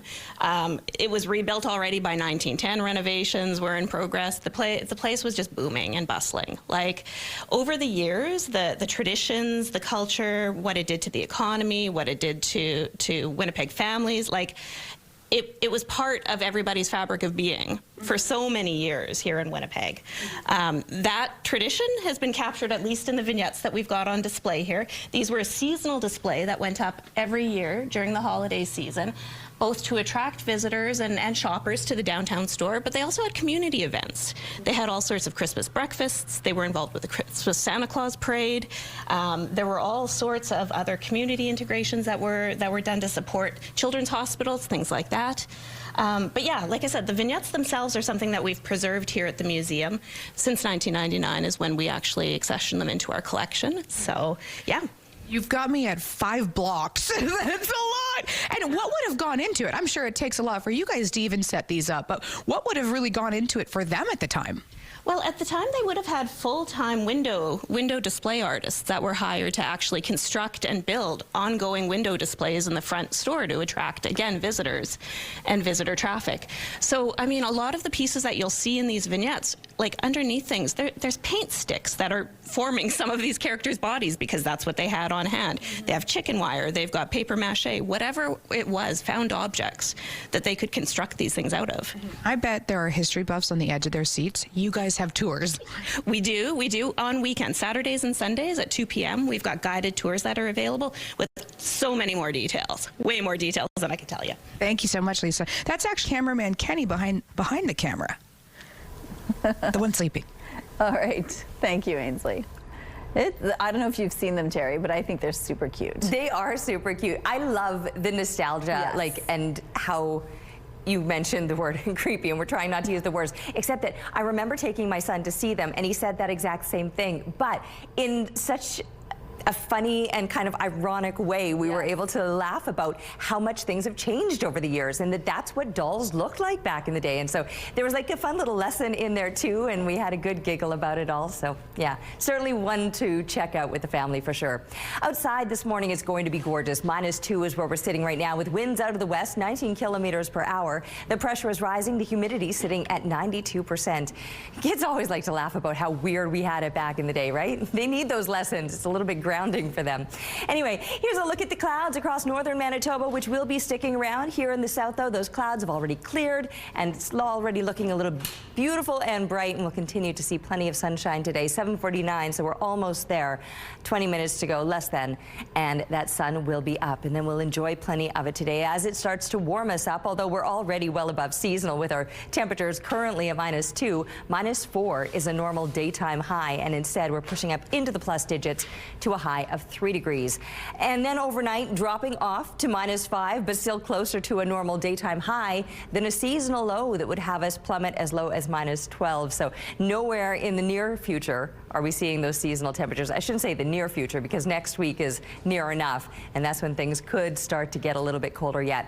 But the rest of this week, beautiful plus digits again tomorrow. Still enjoying plenty of sunshine, and that'll be the case all weekend long, with a fistful of degrees above the freezing mark all throughout the weekend. But I mentioned that cool down coming for next week. Heavier clouds will move in, precipitation comes with it, and it really will start to drop off even more so on the other side of the next week. A convicted sex offender who refused mandatory sexual offender programming is expected to live in Winnipeg. 36-year-old Desmond Jared Shane Catchaway was released Wednesday with a long list of conditions. It includes a lifetime weapons ban, no contact with people younger than 16, and he cannot have a cell phone. Police say Catchaway has a history of not complying with release orders. He's considered high risk to reoffend. Unionized nurses in Manitoba are voting on whether to grey list a second hospital in the province. Members of the Manitoba Nurses Union started voting Wednesday on whether to give Thompson General Hospital the designation over safety issues. MNU President Arlene Jackson says nurses started thinking about grey listing the hospital in 2024 after someone fired a gun in the hospital's chapel. And Jackson says in August, a patient was stabbed in the waiting room, and nurses felt the hospital was not a safe place to work. I think nurses throughout Manitoba are getting to the point where safety is a huge concern, and we're just not willing to take risks any longer. Health Minister Uzuma Azaguera says 8 institutional safety officers will be hired at Thompson General as quickly as possible. Voting by MNU members wraps up Friday. A new trade agreement has been signed to break down trade barriers within Canada. For businesses, it means they can sell across Canada, save time and costs, have a bigger reach, grow and create new jobs. The deal was signed on by provinces, territories, and the federal government. It works on the idea that if something is allowed to be sold in one province, it can be sold anywhere in the country without any extra red tape. The deal applies to thousands of products, excluding food, beverages, tobacco, plants, and animals. It comes into effect next month. U.S. President Donald Trump has now signed off on a bill to release the Jeffrey Epstein case files. We will continue to follow the law, again, while protecting victims, but also providing maximum transparency. The signed legislation will now compel the Trump administration to release the files. U.S. President Trump announced that he had signed the bill with a lengthy post on social media saying, quote, "Perhaps the truth about these Democrats and their associations with Jeffrey Epstein will soon be revealed because I've just signed the bill to release the Epstein files." The Justice Department will need to release all files and communications related to Epstein, as well as any information about the investigation into his death within 30 days. But some documents could be withheld if they are related to an active investigation. U.S. officials are now in Ukraine as we learn more about a reported peace plan draft from Russia. Of course, for any plan to work, it needs Ukrainians and Europeans on board. The European Union's foreign policy chief says any peace plan must involve both Ukraine and Europe. This as U.S. officials prepare to meet with Ukrainian President Volodymyr Zelensky later today. The U.S. military has said officials are in Ukraine to, quote, discuss efforts to end the war. At least 25 people were killed after Israeli strikes across Gaza. This is one of the deadliest strikes since the ceasefire between Hamas and Israel came into effect more than a month ago. The Israeli military said it hit Hamas targets after gunmen opened fire towards an area where its soldiers were operating in Khan Yunis. Hamas is denouncing the attack, saying it was a dangerous escalation that could jeopardize the ceasefire. Herders in northern China have started an annual winter migration with their camels.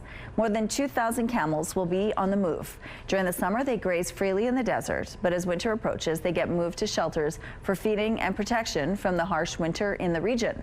Plus, it gives those pastures time to recover from being eaten up by thousands of camels. Some road closures to remind you about this morning. Archibald Street southbound between Elizabeth Road to Guibault Road. The southbound curb lane is closed for gas work. Lanes will open during rush hour. And Broadway eastbound between Yonge and Spence Streets, the eastbound curb lane is closed for communications work. If you have any other traffic tips to share with us, text them to us, please, at 10400. And here's a look now at your gas price. The Canadian average stands at $1.48. The provincial average is lower at $1.24. In Winnipeg, the average is $1.23. The lowest price in the city is $1.12. All this info is on gasbuddy.com. The Price at the Pump is brought to you by the Kidney Foundation. Help by donating your car today. Right now, we're sitting at -2 degrees. We'll be back after this short break.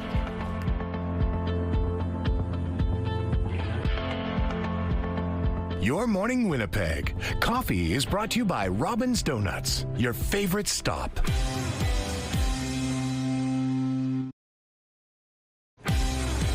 What a beautiful start to your morning. -2 is where we're sitting right now. So close to the sunrise, we can almost see it. The conditions very clear.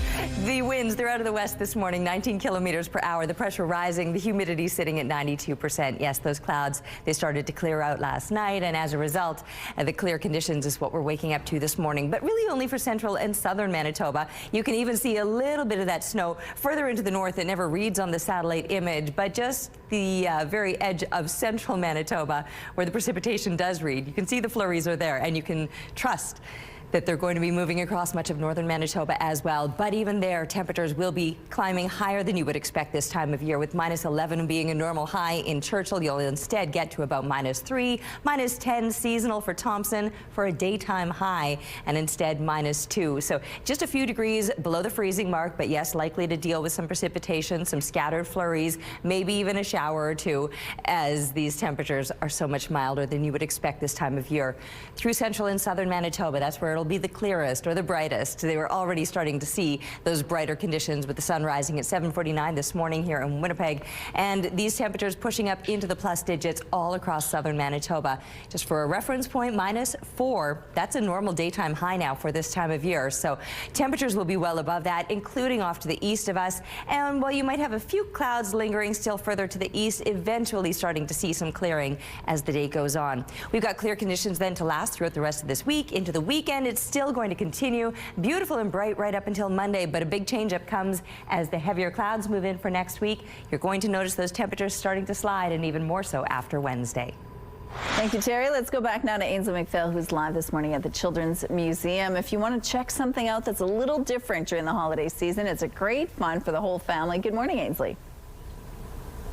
Good morning. The Eaton's fairy tale vignettes bringing Christmas to life here at the Children's Museum. Now, Lisa's joining me once again, and it's easy to come into a space and say, wow, this is beautiful, but not really consider what goes on behind the scenes. And over the decades, you guys have been restoring these so that they can preserve their history here in Manitoba. Yeah, absolutely. So we've taken in, all of these have been accessioned into our collection.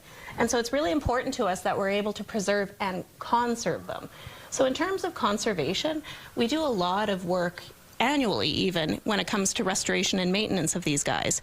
I mean, if you take a look at some of the characters, you'll notice they aren't in the most natural positions, and if you hold that position for years on end, you start to slack a little bit, right? Yeah. So there's certain times that we do have to do conservation repairs. For example, the one that I'm going to make, I love this. Not be drawing attention to this. However, this season we actually had to remove one of the ancillary couples that's in this particular display, because one of the welds in the armature broke, and so it had to go off-site to our conservationist, who's got their own studio that does the repairs. And it was crazy because, you know, she hands me this thing and says, here, hold this, and I was like, just with my hands, like this is...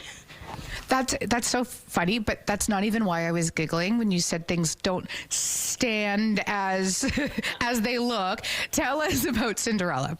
Well, Cinderella, again, I mean, when you look at her and you think about holding your arm up for years and years and years at a time, like, face it, you're going to start to slack at some point, right? So we've actually put on these body stockings over all the armatures, because a lot of them are chicken wire, some pieces of very small, thin wood, things like that. But we put these actual body stockings on to be able to preserve the shape and the forms that they're held in for a longer period of time.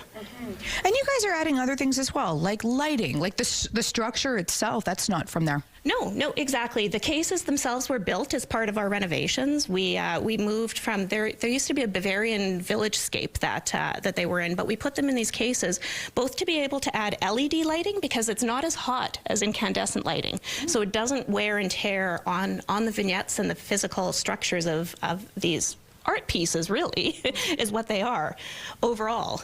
Thank you so much for sharing. And if you guys are interested in coming yourself, definitely do so. And guess what? They have tours on weekends. Stay with us, and we're learning about when Santa's coming. Thank you, Ainsley. A PEI man has been accused by the RCMP of printing so-called ghost guns and is now facing what police say are the first terrorism charges in Atlantic Canada. CTV's Maria Saru has that story.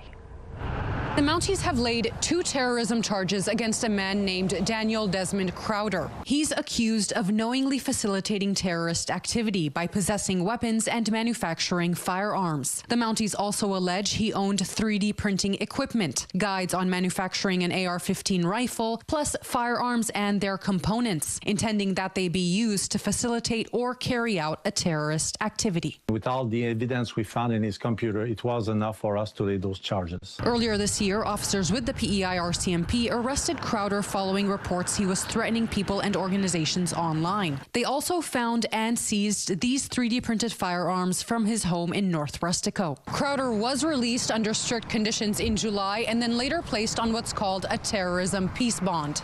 He had a restriction about having contact with the computer or cell phones, and this was a way for us to be sure that Mr. Crowder was being peaceful. Maria Sru, CTV News, Charlottetown. A popular children's character is returning to Winnipeg, and we want you to beat the box office to be like Blippi. Move, play, explore, and dress just like Blippi, Mika, and their friends when the Be Like Blippi tour stops at Burton Cummings Theatre for 2 shows on Saturday, May 16th. And Your Morning Winnipeg has a family pass of 4 tickets to the afternoon show to give away before tickets go on sale Friday at 10 a.m. To enter, head to the contest page on our website, ctvwinnipeg.ca. Good luck.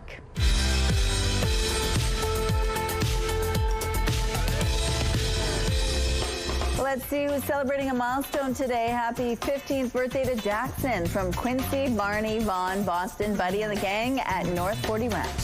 Happy 18th birthday, Madison. Love Mom, Dad, Ava, and your whole family. Happy birthday, Elijah, with love from your family.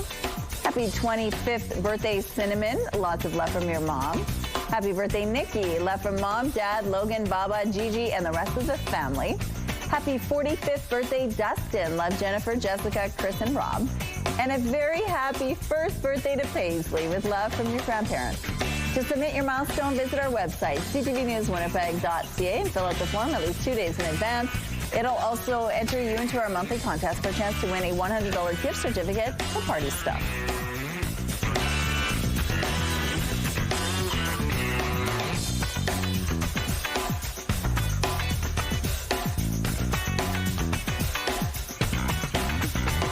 Milestones is brought to you by Party Stuff. 3 Winnipeg locations and at partystuff.ca.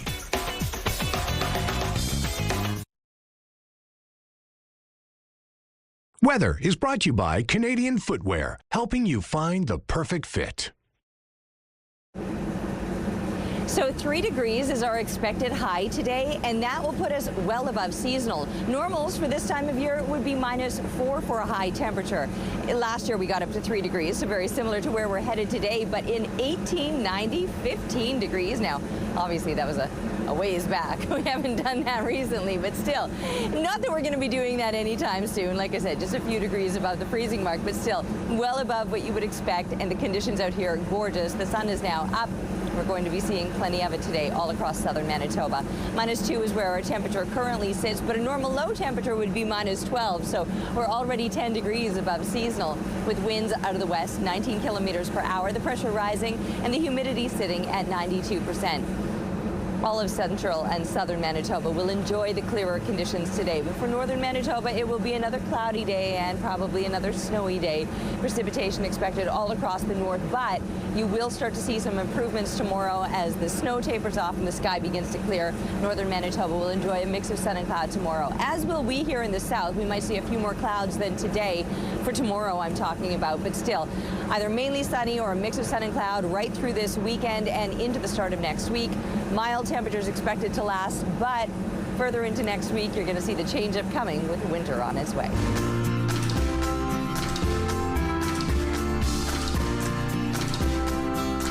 Today is World Children's Day. It's a reminder that all children around the world have the right to protection, well-being, and education. The CNIB launched a charter in 2023 to promote the right kids who are blind or have low vision should have to succeed and even excel in school. The charter is meant to ensure children have access to tools and technology they need to do better in class. Joining us now from the CNIB is Vivi Davey. Hello, Vivi. Hi, Rochelle. Thank you so much for joining us. Thanks for having me. So take us back to 2023 and this charter. Why was it created? So the charter was created out of consultations we did across the country with participants all across Canada in preparation to launch our new strategic plan, which is underway right now. And one of the pillars of that strategic plan was our kids will thrive. So we heard from participants across the country that we needed to provide support to our kids and families, not only inside but outside of the classroom. So everything from learning in the class technology to supports outside if they wanted to undertake extracurricular activities. So that is where the charter was born. And we also heard that the need for eye tests for kids in early intervention was quite necessary, because we learned that while there are some medical tests that are mandatory for children before they enter the age of school, this wasn't a requirement for kids with sight loss, and often an eye condition that could be intervened at an earlier stage or even prevented or had supports lined up before the child entered school was not being detected on time or soon enough. So this is what precipitated the charter for us to do this necessary work to support our families and our kids. Tell us about some of the challenges kids who are either blind or have low vision may have in the classroom.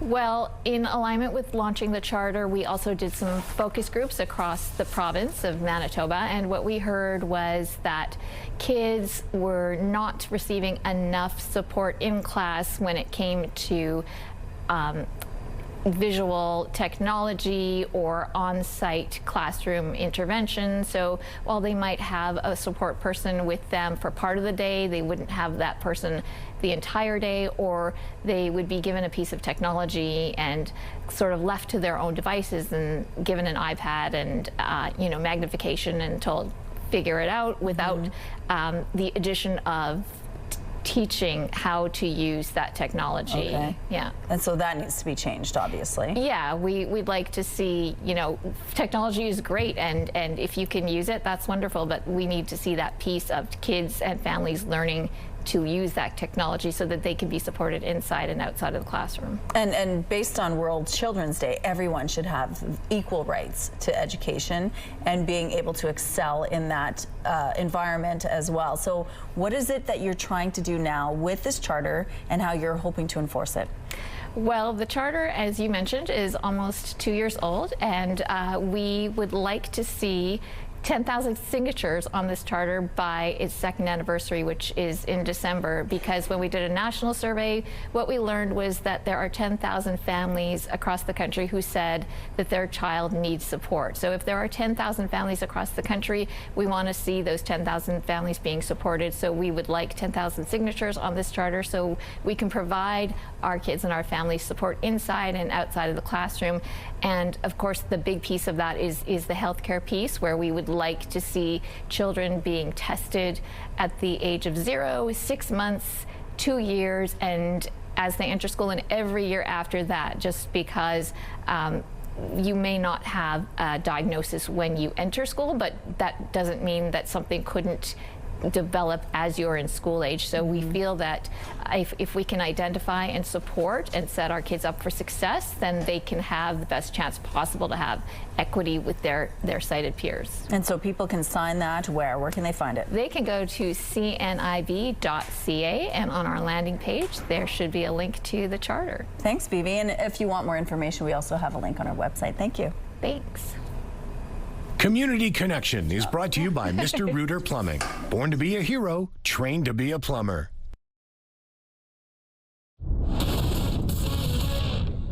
Hi, everyone. Mark Rowe inside the Sports Center newsroom with your must-see moment from Wednesday. And for it, we're going to head to Washington.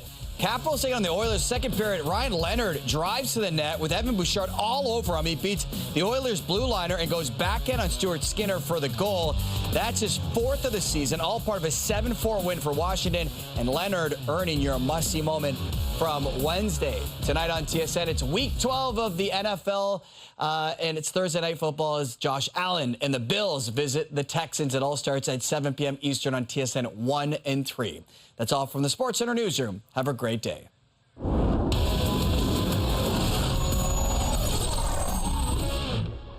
The TSN Must-See Moment is brought to you by Super Blinds, helping your home get holiday ready with Blinds by Hunter Douglas.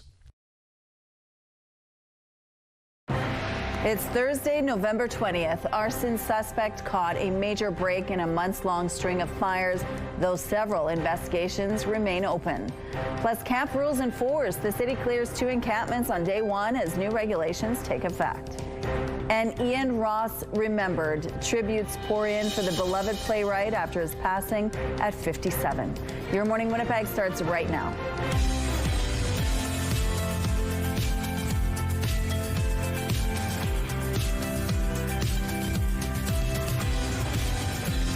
Good morning, Manitoba. It's 8 o'clock on your Thursday. Thank you so much for being with us here on Your Morning Winnipeg. We have a lot in the next hour, including we're going to get an update from the Christmas Cheer Board. Their campaign is officially on. We're going to find out what they need and what you could do to support them. And if you need a hamper this year, what is the process involved to get one? Also at 8:27, the DSFM, which is, of course, the Division Scolaire Franco-Manitobaine. They've just, the French school division, they've just changed the rules when it comes to homework. They're asking teachers not to send kids with too much homework, and it's all because of AI. So we're going to find out a little bit more about why that's happening and what it all means. But the weather looks pretty good. Let's focus on that. Yeah, let's talk about that, shall we? It is so gorgeous. -2 is where we're sitting right now with these really nice conditions. A clear sky this morning after those clouds moved on out of the way. The sun is up now, so we get to enjoy it with winds out of the west, 19 kilometers per hour. The pressure is rising, the humidity sitting at 92%.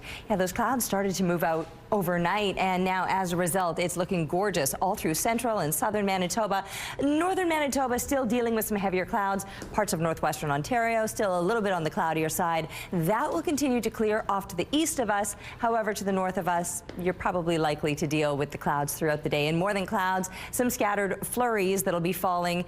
Temperatures still very mild right up into northern Manitoba, and incredibly so here in the south. We're talking plus digits for southern Manitoba. Central Manitoba starts to see a few more clouds building through the day, and then into the evening, overnight, you might start to see a few scattered flakes of snow, which will eventually push off to the east. And then tomorrow, those clouds breaking up across parts of northern Manitoba, or a mix of sun and cloud here in the south. It will still be very, very pleasant, and these above normal temperatures, they're going to stick around. Now, moving back in again will be another round of precipitation that'll take you later in Friday and into Saturday across northern Manitoba and off to the east, but we're still looking to be beautiful and bright throughout this coming weekend. with these plus-digit temperatures lasting until the start of next week. A big change-up will come, though, with the heavier clouds moving in for early part of next week and the temperatures starting to slide even more so after Wednesday. Our art today is thanks to Ksenia, 10 years old, and we love what you've done here. Keep the pictures coming, please, to Winnipeg Weather at ctv.ca. The Weather Art of the Day is brought to you by 103.1 Virgin Radio. A sigh of relief for Winnipeg business owners after a string of arsons across the city. A 35-year-old man is now facing 22 counts tied to fires at several downtown restaurants and bars, along with damage to 2 MLA constituency offices. Incidents have caused a tremendous amount of concern, fear, and financial hardship to those who have been directly impacted. Winnipeg police say Jesse Robert Sean Wheatland is accused of a series of arsons between June 11th and November 18th. He's charged with 22 offenses, including arson with disregard for human life and 13 counts of arson causing damage to property. Targets included Commonwealth Kitchen and Bar, Johnny G's, the Exchange Events Center, the Tipsy Cow, La Roca, the Palomino Club, and Bougie. The last months have been very uncertain. And in some respects, it has left us feeling a little bit scared and frightened sometimes. Police also link him to damage at the constituency offices of MLAs Bernadette Smith and Nahani Fontaine. Both say they're relieved an arrest has been made. However, this does not account for all arsons under investigation. Police believe Wheatland acted alone and was not part of an extortion plot. Other cases remain unsolved, including fires where businesses or business owners reported threats. Wheatland was arrested on Magnus Avenue after an incident at a provincial treatment center. Police say he is cooperating and that they have a motive but are not releasing it. They also say he was not known to them. We're learning the city got to work enforcing new rules surrounding homeless encampments the very day they took effect. The Public Service says 2 encampments were cleared Monday, one by Omens Creek, not far from CF Polo Park, and another at a vacant lot at the corner of Ellen Street and Pacific Avenue in the Centennial neighborhood. The details were provided to councillors during Tuesday's Executive Policy Committee meeting. Overall, the Public Service says the initiative went well, and 3 people who were staying at the encampments chose to access housing provided through Main Street Project. Additionally, signage started going up at the 2 locations, along with several other sites across the city, informing people of the new regulations. The new rules prohibit encampments near playgrounds, recreation facilities, schools, bridges, as well as other areas. Some sad news to tell you about this morning. Manitoba Métis and Ojibwe playwright and author Ian Ross has died. Ross was best known as Joe from Winnipeg in local radio. He also made history as the first Indigenous playwright to win the Governor General's Award for English Language Drama for his play Farewell. Tributes are coming in from across Manitoba, including from Premier Wab Kinew and the Royal Manitoba Theatre Centre, which called Ross a giant whose legacy will endure. His cause of death has not been released. Ross was 57. Here's what's happening now in traffic on St. Mary's Road. It looks like things have picked up over here, as you could see, but overall moving quite well. No issues to tell you at this point in the drive. If you see any problems out there, please let us know. Traffic is brought to you by Curtis Carpets, Manitoba's flooring experts. The Eaton's fairy tale vignettes are at the Children's Museum, and soon so will Santa. Good morning, Ainsley.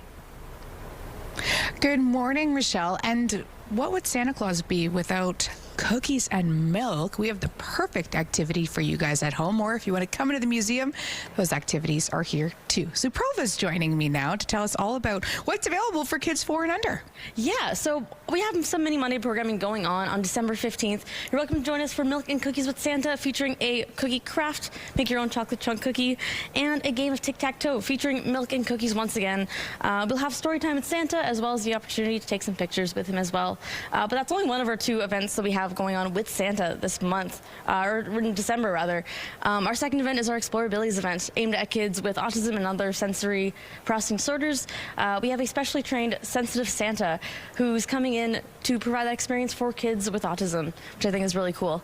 That's so cool. And so he's specially trained to work alongside kids with autism. I won't ask for specifics there, but how important is that to be an accessible space for the kids?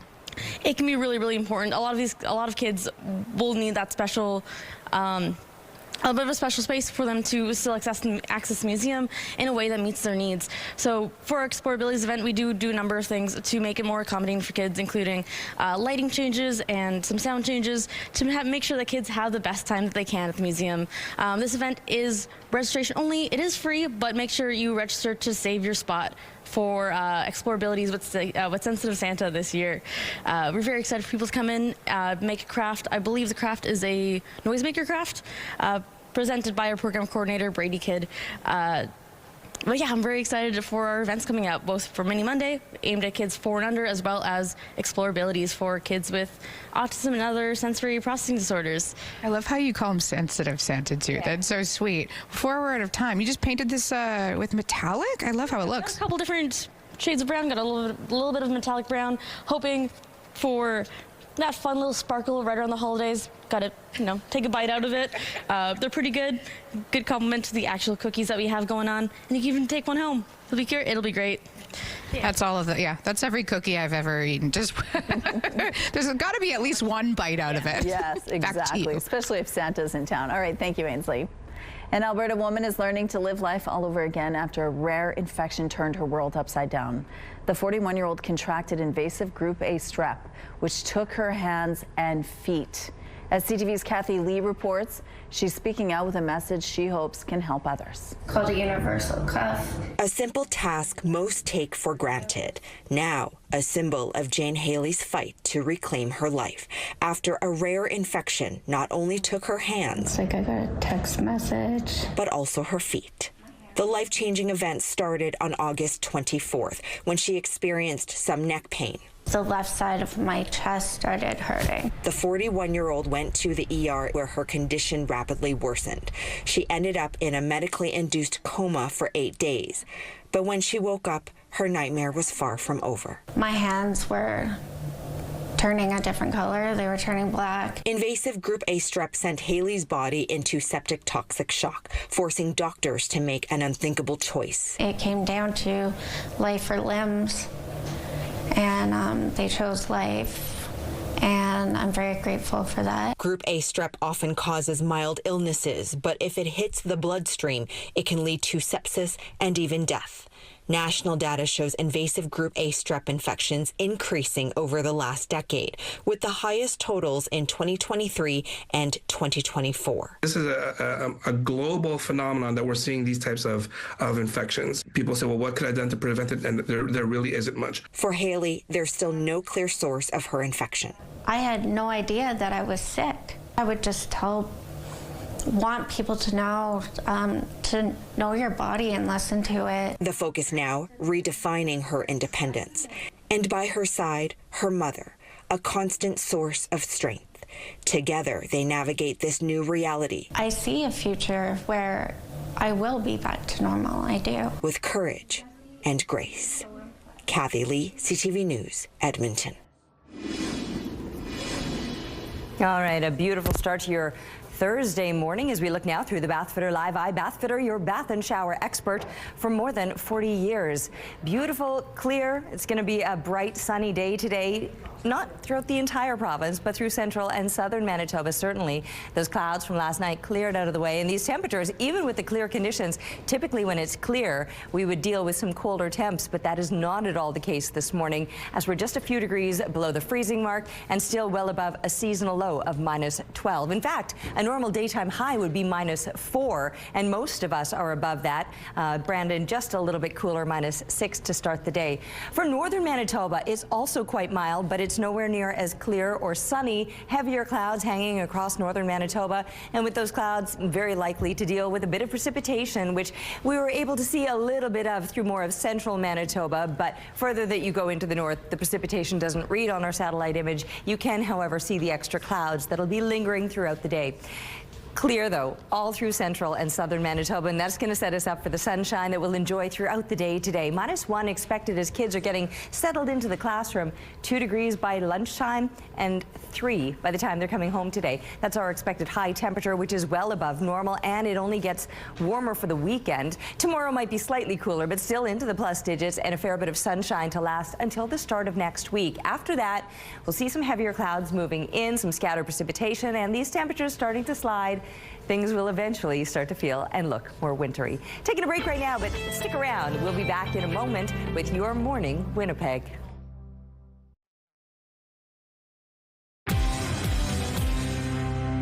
A collective sigh of relief on Bay and Wall Street after NVIDIA delivered a surprisingly strong revenue forecast and pushed back on the idea that the AI industry is in a bubble, easing concerns that had spread across the tech sector. The world's most valuable company expects sales of about $65 billion in the January quarter, roughly $3 billion more than analysts predicted. NVIDIA also said that a $500 billion revenue bonanza due in coming quarters may be even bigger than anticipated. Well, Canada is going to start negotiations with the UAE on a comprehensive economic partnership agreement. It would cut tariffs, remove trade barriers, and expand market access to Canadian exporters while helping facilitate UAE investment into major projects in Canada, including data centers and critical minerals. The UAE is one of Canada's top trading partners in the Middle East and Northern Africa. Prime Minister Mark Carney has been pushing to strengthen ties around the world as part of the trade war with the U.S. Those are your morning business headlines. For BNN Bloomberg, I'm Roger Peterson. Christmas cheerboard elves are busy working away to bring Christmas to thousands of Winnipeg families this season. Dozens of volunteers are now packing Christmas hampers as the charity is officially back on for the holidays. And joining us now to tell us more about this year's campaign are Shauna Bell and Pat Macbeth from the Christmas Cheerboard of Winnipeg. Good morning to both of you. Good morning. Thanks so much for joining us. It's hard to believe, but we're back. You're back at it. We are back at it. We've actually been packing hampers since November 12th, so it's been a busy week so far, and just going to be busier as we head into the holiday season. And there's a few new things this year. That's right. You have 2 warehouses this year. Tell us why. So we weren't able to find a short-term space that could actually accommodate our large footprint that we have. So we had to end up splitting up into 2 locations. What we've done is one location, 133 Paramount Road, is our hamper assembly space, as well as it will operate as our delivery location as of December 5th for folks to come and deliver hampers for us out through the holidays to families and households throughout the city. And then we have 1441 Main Street, and that will act as our pickup location, and that will open up for families and individuals to come pick up their hampers as of December 2nd. And that's actually a pretty good spot for it too, right? It's pretty central for many of your families. Very central, excellent transit service there, so lots of pluses to being in that space this year. Okay, you have these delicious cookies, and we got to talk about this. What is this all about? We're so lucky. This is the second year we've been working with Tim Hortons here in Winnipeg to present the Holiday Smile Cookie. So proceeds from the sale of the cookies, 100% of the proceeds go to 100% Christmas Cheerboard and Tim Hortons Foundation camps. Wonderful. It's fantastic. So it really makes a difference for you guys. It makes a huge difference. Last year, Tim Hortons was able to provide us with about $76,000. Wow. That translates into over 1,000 hampers that went out into the community. So we're really looking to top that this year because we know the need is so significant. And today is the last day that we can do group orders online at christmascheerboard.ca. If people want to order, we'll get them out to their offices or their homes tomorrow morning and into the hands, and people can enjoy a delicious smile cookie. Yeah, when you buy that cookie, it's good for your belly, but it's also good for so many other bellies in our community, which is the point of this whole thing. Puts a smile on so many people. Yes, yes. Okay, so let's talk about the numbers that you're seeing this year. The need is great. It's getting greater, isn't it? Very much so. Our phone lines opened on November 2nd, I believe. Is that right? Or November 5th? Okay. Pat knows. Pat knows everything. So we opened on November 5th, and the phones have not stopped ringing. It's been a steady stream, which we've seen over the past few years. We're expecting it to be an increase in in hamper requests this year, though. Yeah. Last year we were at 21,000, so we're expecting that, if not more, this year. We know that folks are finding themselves in some stressful times, and we're here to try and help make those a little less stressful over the holidays. And way to do that is to feed a family. You could actually kind of adopt a family. You can, and take yes. it on. Tell us about that program. So the program allows people in the community, individuals, churches, organizations, hockey teams, they come to us, or they apply, register with us, and we provide the names and information about families. Yeah. Then they go and create the hampers, deliver the hampers, and connect with the people that are in need. It makes it more personal. It's very personal. If they learn the ages of the children, they can pick a gift that is designed just for that kid and that kid's age. That's right. It really makes the holidays even more special for these families. It does. And as a matter of fact, and it makes it special for the sponsors, the people that are doing it. Yeah. We had at least 4 sponsors this year.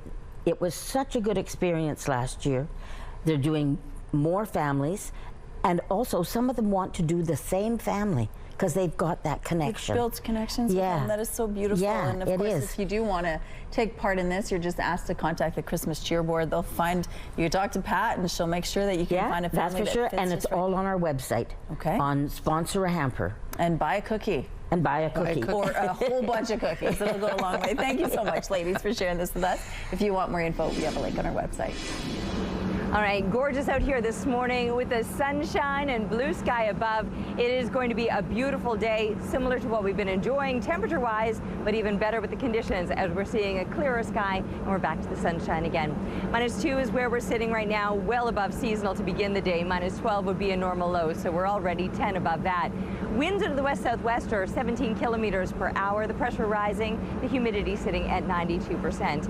Now we will continue to make some gains, pushing us up into the plus digits all across southern Manitoba. Temperatures will likely be a few degrees above the freezing mark, and the conditions gorgeous and clear. It's going to be looking beautiful and bright today through central and southern Manitoba, although central Manitoba might eventually see some more clouds and maybe even some scattered flurries later on into the day. Northern Manitoba, you're already dealing with the clouds and the flurries that'll last throughout the day today, but tomorrow those clouds beginning to break up back to the sunshine, or at least a mix of sun and cloud across the north for tomorrow. And that'll pretty much be the case around the province, a mix of sun and cloud.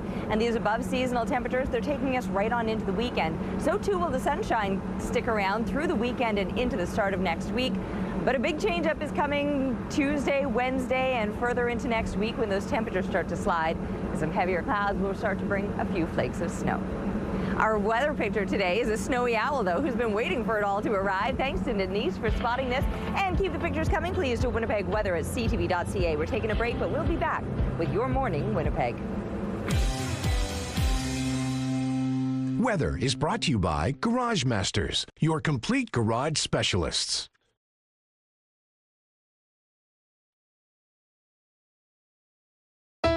When you give a child a winter coat, you're giving a child the means to go to school on a cold day, a chance to play outside. When you give a child a winter coat, you're giving them the freedom to create warm winter memories. Because no child should be freezing cold. Kids should be able to go outside and have fun. Donate to Coats for Kids. Drop off new or gently used winter wear at these participating businesses.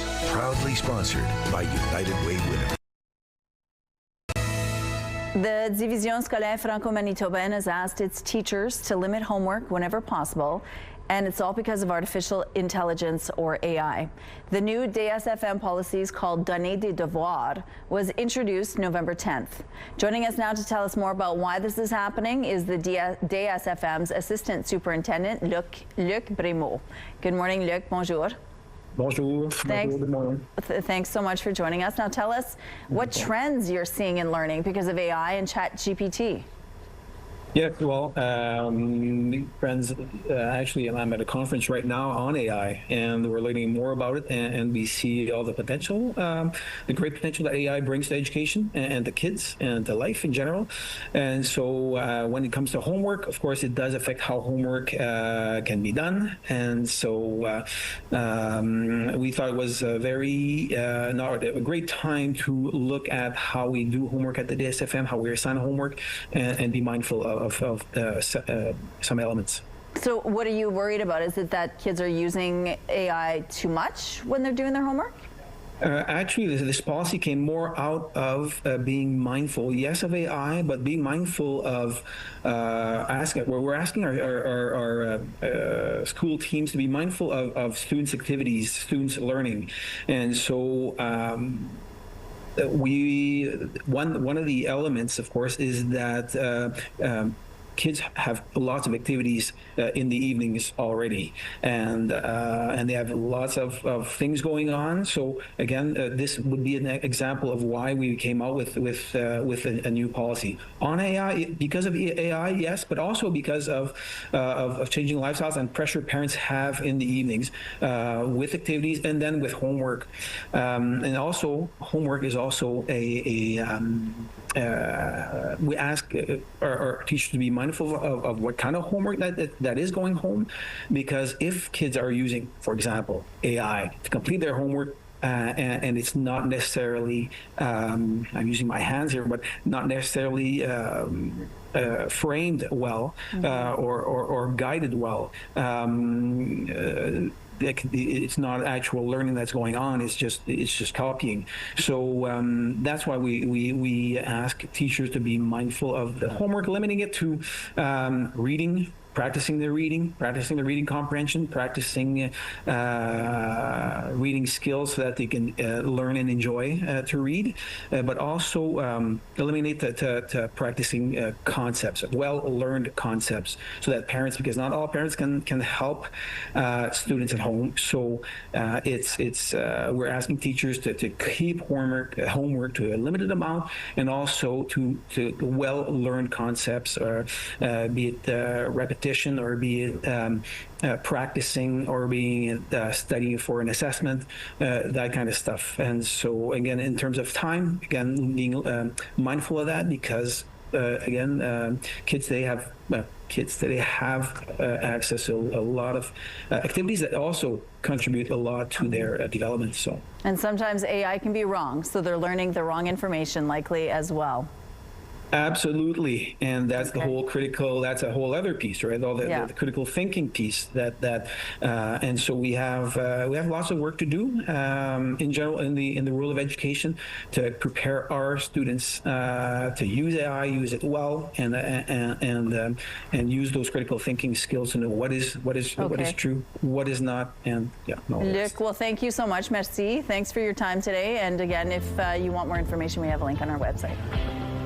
Your Morning Winnipeg. Coffee is brought to you by Robin's Donuts, your favorite stop.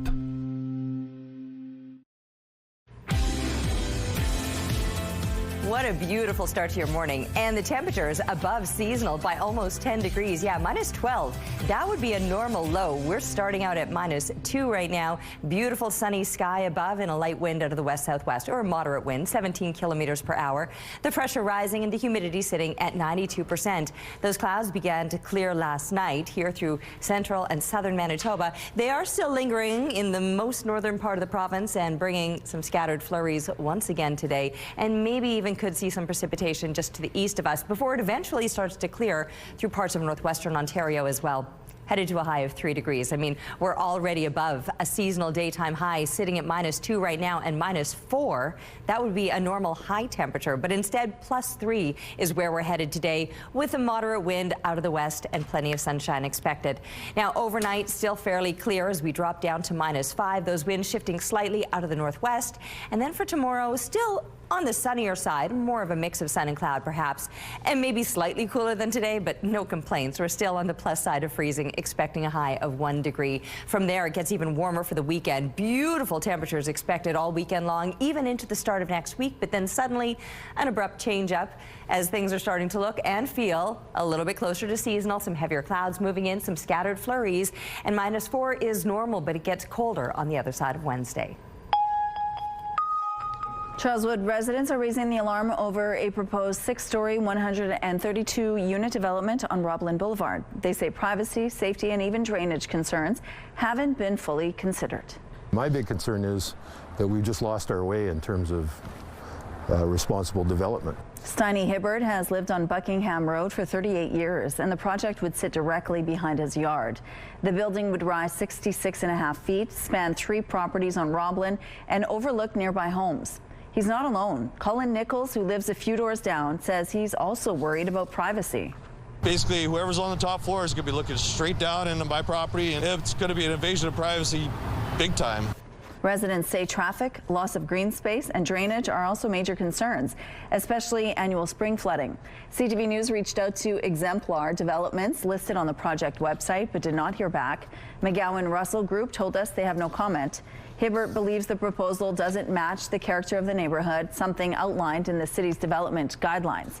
CTV reached out to Charleswood councillor Evan Duncan, who was not available for comment. A public hearing on the project is being held today at City Hall. The city is now accepting bids to restore a bridge that has been closed for months. The public service is looking for someone to begin work on the first phase of the Louise Bridge substructure rehabilitation. It involves rejuvenating its structural pier, underwater work, as well as the installation of bridge bearings. The 115-year-old bridge closed in May as part of an annual inspection, but the reopening was delayed after crews found more serious issues. The latest the work is expected to be completed by is June 2027. A Winnipeg pool has officially reopened after receiving nearly $10 million in renovations. Bonnie Vital Pool on Archibald Street reopened Monday after being closed in May 2024 due to aging infrastructure. The renovations include a new sauna, which is expected to open soon, and a multi-purpose room. Several of the pool's mechanical systems were also upgraded, such as heating, ventilation, and fire alarm systems. The city says $4.5 million for the project came from the province. There are 35 days until Christmas. For people who can't wait, the Santa Club and a Christmas tavern could tide them over. CTV's Christine Long has more. It is beginning to look a lot like Christmas when you sneak through this Narnia-style wardrobe upstairs at Le Petit Dep in Griffintown. Welcome to a retro holiday hideout. And magical and Christmas-like, and we wanted to find a special name for it, so we brainstormed and we came up with Le Santa Club. It's a 1970s style kitschy lounge for parties. Yeah, vintage, speakeasy, and we wanted to do this place like more in a monochrome color, so there's a lot of gold and bronze. You can kind of have a blast in the past. Léa Valérie Le Tourneau usually works as a movie set decorator, but with Trump's tariffs, there are fewer American productions in town, so for now, she's the art director here. There's a lot of pieces that are coming from actually some movies that we did in the last 2 years. Plus, she scours vintage shops for 1970s finds like the pretend fireplace and this real and still functional jukebox that plays more than Christmas music. Isn't it amazing? Le Santa Club is booking private parties and has some nights available for those on the nice list starting this weekend. Until then, at the Plateau location of Le Petit Dep, Le Taverne de Noël on Saint Laurent is already open. Christmas spirit, that's kind of what this is all about. Love the retro theme. Like, if I can do this in my own house, I would totally do this. So I find it beautiful and has a nice energy. Feel right at home, like I'm 7 years old again. A heaping dose of nostalgia and some holiday cheer. Merry Christmas! Christine Long, CTV News. Here's a look outside on the Donald Street there, as you can see, but the Midtown Bridge this morning, we have the northbound curb lane blocked, so keep left to pass and expect delays. As you can see, there are already delays in that area. If you have any other traffic tips to share, please text them to us, please. And taking a look now at your gas prices. The lowest price in the city of Winnipeg right now is $1.18. This info is on gasbuddy.com. The Price at the Pump is brought to you by the Kidney Foundation. Help by donating your card today. For our cue of the day, we wanted to know if you're ready for the holidays. Christmas is only 34 days away, so we wanted to know, have you started your holiday shopping yet? Corinne says she's more than halfway done the Christmas shopping and intends to start baking this weekend. Marlene tells us she will start next week. Jackie watches for deals all year long, so yes, she has started her holiday shopping. And this Your Morning viewer says, I have almost completed my Christmas shopping as I volunteer at the Christmas Cheer Board and want to focus on our community now until the big day. Thank you so much for your responses. Let's go back now to the Children's Museum, where our Ainsley McPhail is live this morning telling us about the Eaton's fairy tale vignettes and when we could see them for ourselves. Good morning. Good morning, Rochelle. And if you want a tour of that, come on the weekend because they have weekend tours and you're not going to want to miss the history behind the Eaton's Fairy Tale vignettes. In this segment, it's kind of funny because you were just talking about looking ahead towards Christmas shopping, but we're talking about New Year's here at the Children's Museum. Brady Kidd joins us to tell us all about the event with a cheeky name. Yeah, so Top Hats and Tiaras we have going on here the December 31st from 11 till 1 o'clock going on. We got some awesome stuff going on. We have a awesome noisemaker craft for the kiddies to make and jingle jangle, of course. We also have a balloon artist coming in to make some balloon animals and stuff for everybody as well. And of course, we have a balloon drop going on at noon at lunchtime for the kids as well. So it will be just an awesome and fun event overall. I think a lot of us would prefer that time period too to go out and have a party because then you get a good night's sleep. Oh yeah, exactly. I love a good night's sleep, that's for sure. You gotta have that, definitely. That's awesome. Tons of crafts, but I understand too that there's an accessible craft as well. Yeah, so that's a few weeks before we have going on. So Explorabilities, I think Saprova name dropped me with that earlier. But yeah, we have a Sensitive Santa coming in for Explorabilities night, and we do have a sensory craft going on, a sensory gingerbread house as well, which will be awesome. When it comes to these events, there's so much excitement around them. Obviously, we mentioned it too, that we're getting a little ahead of ourselves and early, but these things do tend to sell out closer to. Yeah, exactly. So I know, for example, right now we have a 10% early bird special going on till the end of the month. If you're a member, you get 10% off as well, and that does stack, so get them early. But yeah, tickets do generally sell out for these events quite quickly, just because it's indoors and it's a fun time.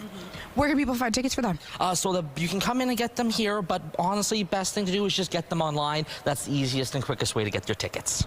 Brady Kidd, thank you so much. I cannot confirm or deny he got this job because his last name is Kidd, and we are at the Children's Museum, but that's all I'll say about that.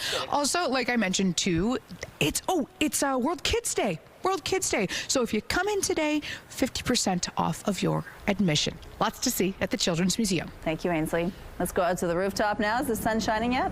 Yeah, and it's looking gorgeous. Honestly, need the sunglasses today for your commute around the city, whether you're driving, walking, you name it. And these beautiful temperatures, they're going to be sticking around not just today, but all throughout the rest of this week and weekend. -2 is where we're sitting right now with blue sky above.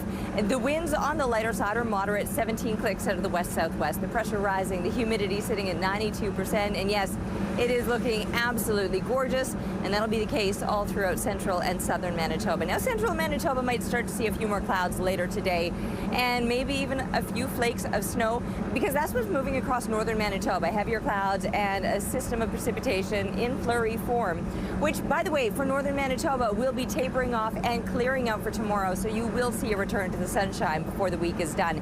Here in the south, it's going to remain quite sunny, or at least a mix of sun and cloud with maybe a few more clouds tomorrow. But the weekend itself, beautiful and bright, and these temperatures pushing up into the plus digits right into the start of next week. Now, by Tuesday, Wednesday, things are starting to change, so just know that in the days ahead, some heavier clouds, some precipitation expected, and then a big cool down coming by about the middle of next week. So make the most of the next few days. Beautiful and bright and well above seasonal right through the coming weekend. We're taking a break right now, but we'll be back with Your Morning Winnipeg.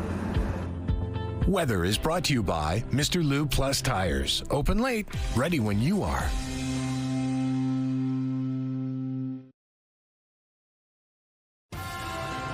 Have a news tip? When you see news happening, let CTV News Winnipeg know. Text your tips, pictures, and videos to 10400. That's 10400. Message and data rates may apply. About 120 young students from the Calgary area traded pencils for tools at an event aimed at giving girls a chance to explore careers in the trades. As CTV's Alicia Fieldberg reports, they are a vastly untapped workforce for many in-demand jobs. Using saws and paint guns, these junior high girls are getting a feel for jobs in the trades. Just a bunch of these fun skills and seeing if I want to do something like this when I'm older. I really like the smell of wood. My dad's a carpenter, and I just think it's really interesting. These are just some of the industries they're sampling at an event created to expose options and reduce stigma. Just because they're girls doesn't mean that they can't do a trade. Only about 7% of skilled trades workers are women, according to Statistics Canada. Giving girls a chance to try them at a young age could change that, which could also help fill employment gaps. The numbers coming out around youth unemployment right now even are not terrific, and same thing we're hearing, there's not enough skilled people coming into the trades. And so we hope by sparking that interest early for some of these girls, they get a head start potentially on deciding what they might want to do. Students can even sign up to take apprenticeship courses at SAIT while they're still in high school. Part of high school dual credit program. So once they get to high school, they actually can come to SAIT and participate in the entire first period in a number of skilled trades. More females are enrolling in trades here, but they still only make up about 6% of SAIT's apprentice students. So when I first started, there wasn't that much. It was like 1, maybe 2 for a while, and then now it's kind of going up a lot more. Female mentors, hands-on experience, and trailblazing opportunities may open the door for others. Maybe. I really like working with my hands rather than just sitting in a desk. I think it's empowering. Alicia Fieldberg, CTV News, Calgary. Many dogs and animals are in need of a forever home, and a local rescue wants to make their holiday wishes come true. The Manitoba Great Pyrenees Rescue is hosting an event to raise money to help find good homes for abandoned and abused Great Pyrenees dogs and many other animals. The event is called Wooftopia Winter Wishes and is happening this Sunday. Joining us now from the Wooftopia Dog Training and Recreation Center are Carmen Boulanger and Manitoba Great Pyrenees Rescue volunteer Jackie Coleman. Good morning to both of you. Good morning. And this is Lilith. Look at this cute little puppy. She's 12 weeks old. She's gorgeous. Very calm, great demeanor. She's up for adoption, right? Yes, yeah, and she'll actually be like at our event as well. So if you're wanting to meet her, and any other cats or dogs, will also have them as well attending this event. Okay, so tell us what this event is on Sunday. Yeah, so we're gonna have our whole like daycare area is gonna be full of local vendors selling like dog items, selling other types of human items that are also dog themed. Yeah. So you get to pick up some great Christmas gifts, or just anything for your dog in general. And then we'll also have a different area for Santa photos. So if you're wanting a photo for your dog to get a picture with Santa, that will be also available. Yeah. And then other fun things like a big raffle that we're doing to go money towards Great Pyrenees. Okay, so Great Pyrenees, you rescue animals of all kinds, mainly dogs, and you have kittens there as well. And cats, yes. Tell us a little bit about what is happening there and what you need right now.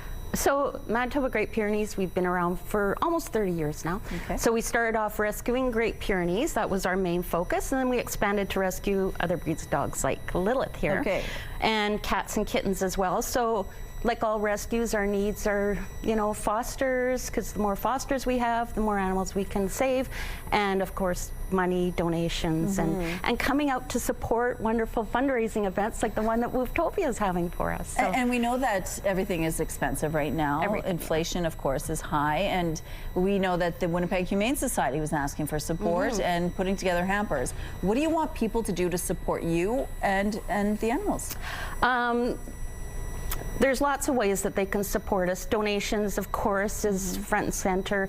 Coming out and meeting us is a great way to support us as well. And, applying to foster, adopting from us. Like, there's lots of things that they can do to support us. Okay, so Lilith is just one of many dogs that you have right now. What can you tell us about her? Well, Lilith is a Kangal cross, so she's going to be a very large dog. So when we adopt our animals out, we're very mindful of matching them up to the perfect family. So we want them to find the perfect forever homes.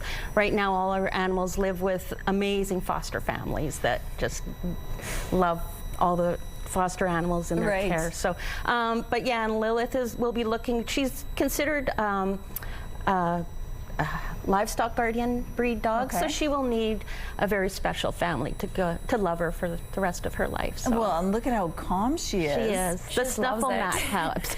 So, well, the mat is full of treats in there, so she's busy digging away and looking for it. And these toys are fabulous as well. These will actually be at Wooftopia, right? Yeah. So we have a group of volunteers that make all these things that you see in front of us, as well as these little ornaments, and we sell them. We'll be selling them at the Wooftopia event. front. Okay. And we also sell some of these at some of the local pet values in the city.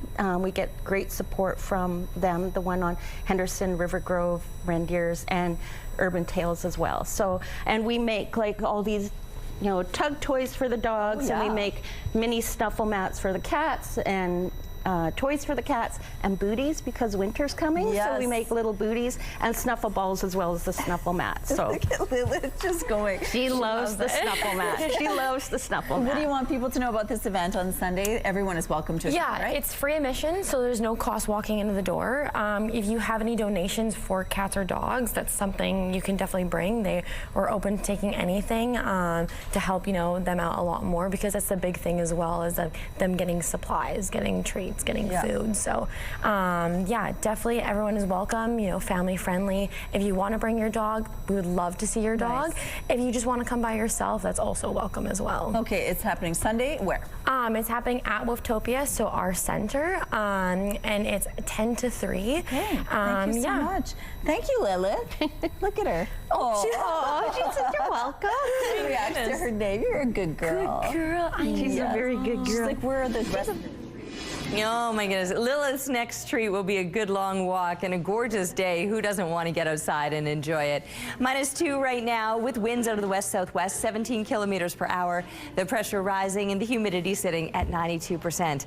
Yes, gorgeous, clear, bright. Grab the sunglasses before you head out. Spend a few extra moments out there because it is going to be so spectacular today all through central and southern Manitoba. The conditions quite clear for northern Manitoba. A bit of a different story. You're still in for above seasonal temperatures, but some heavier clouds, some scattered precipitation, and you'll likely see a few flakes of snow today. But northern Manitoba will see some clearing for tomorrow. We might see a few extra clouds tomorrow and slightly cooler temperatures, but even slightly cooler keeps us above the freezing mark. Normal daytime highs would be -4. We're going to stay well above that with plenty of sunshine, or at least a mix of sun and cloud through the start of next week. Oh, goodbye, Lilith.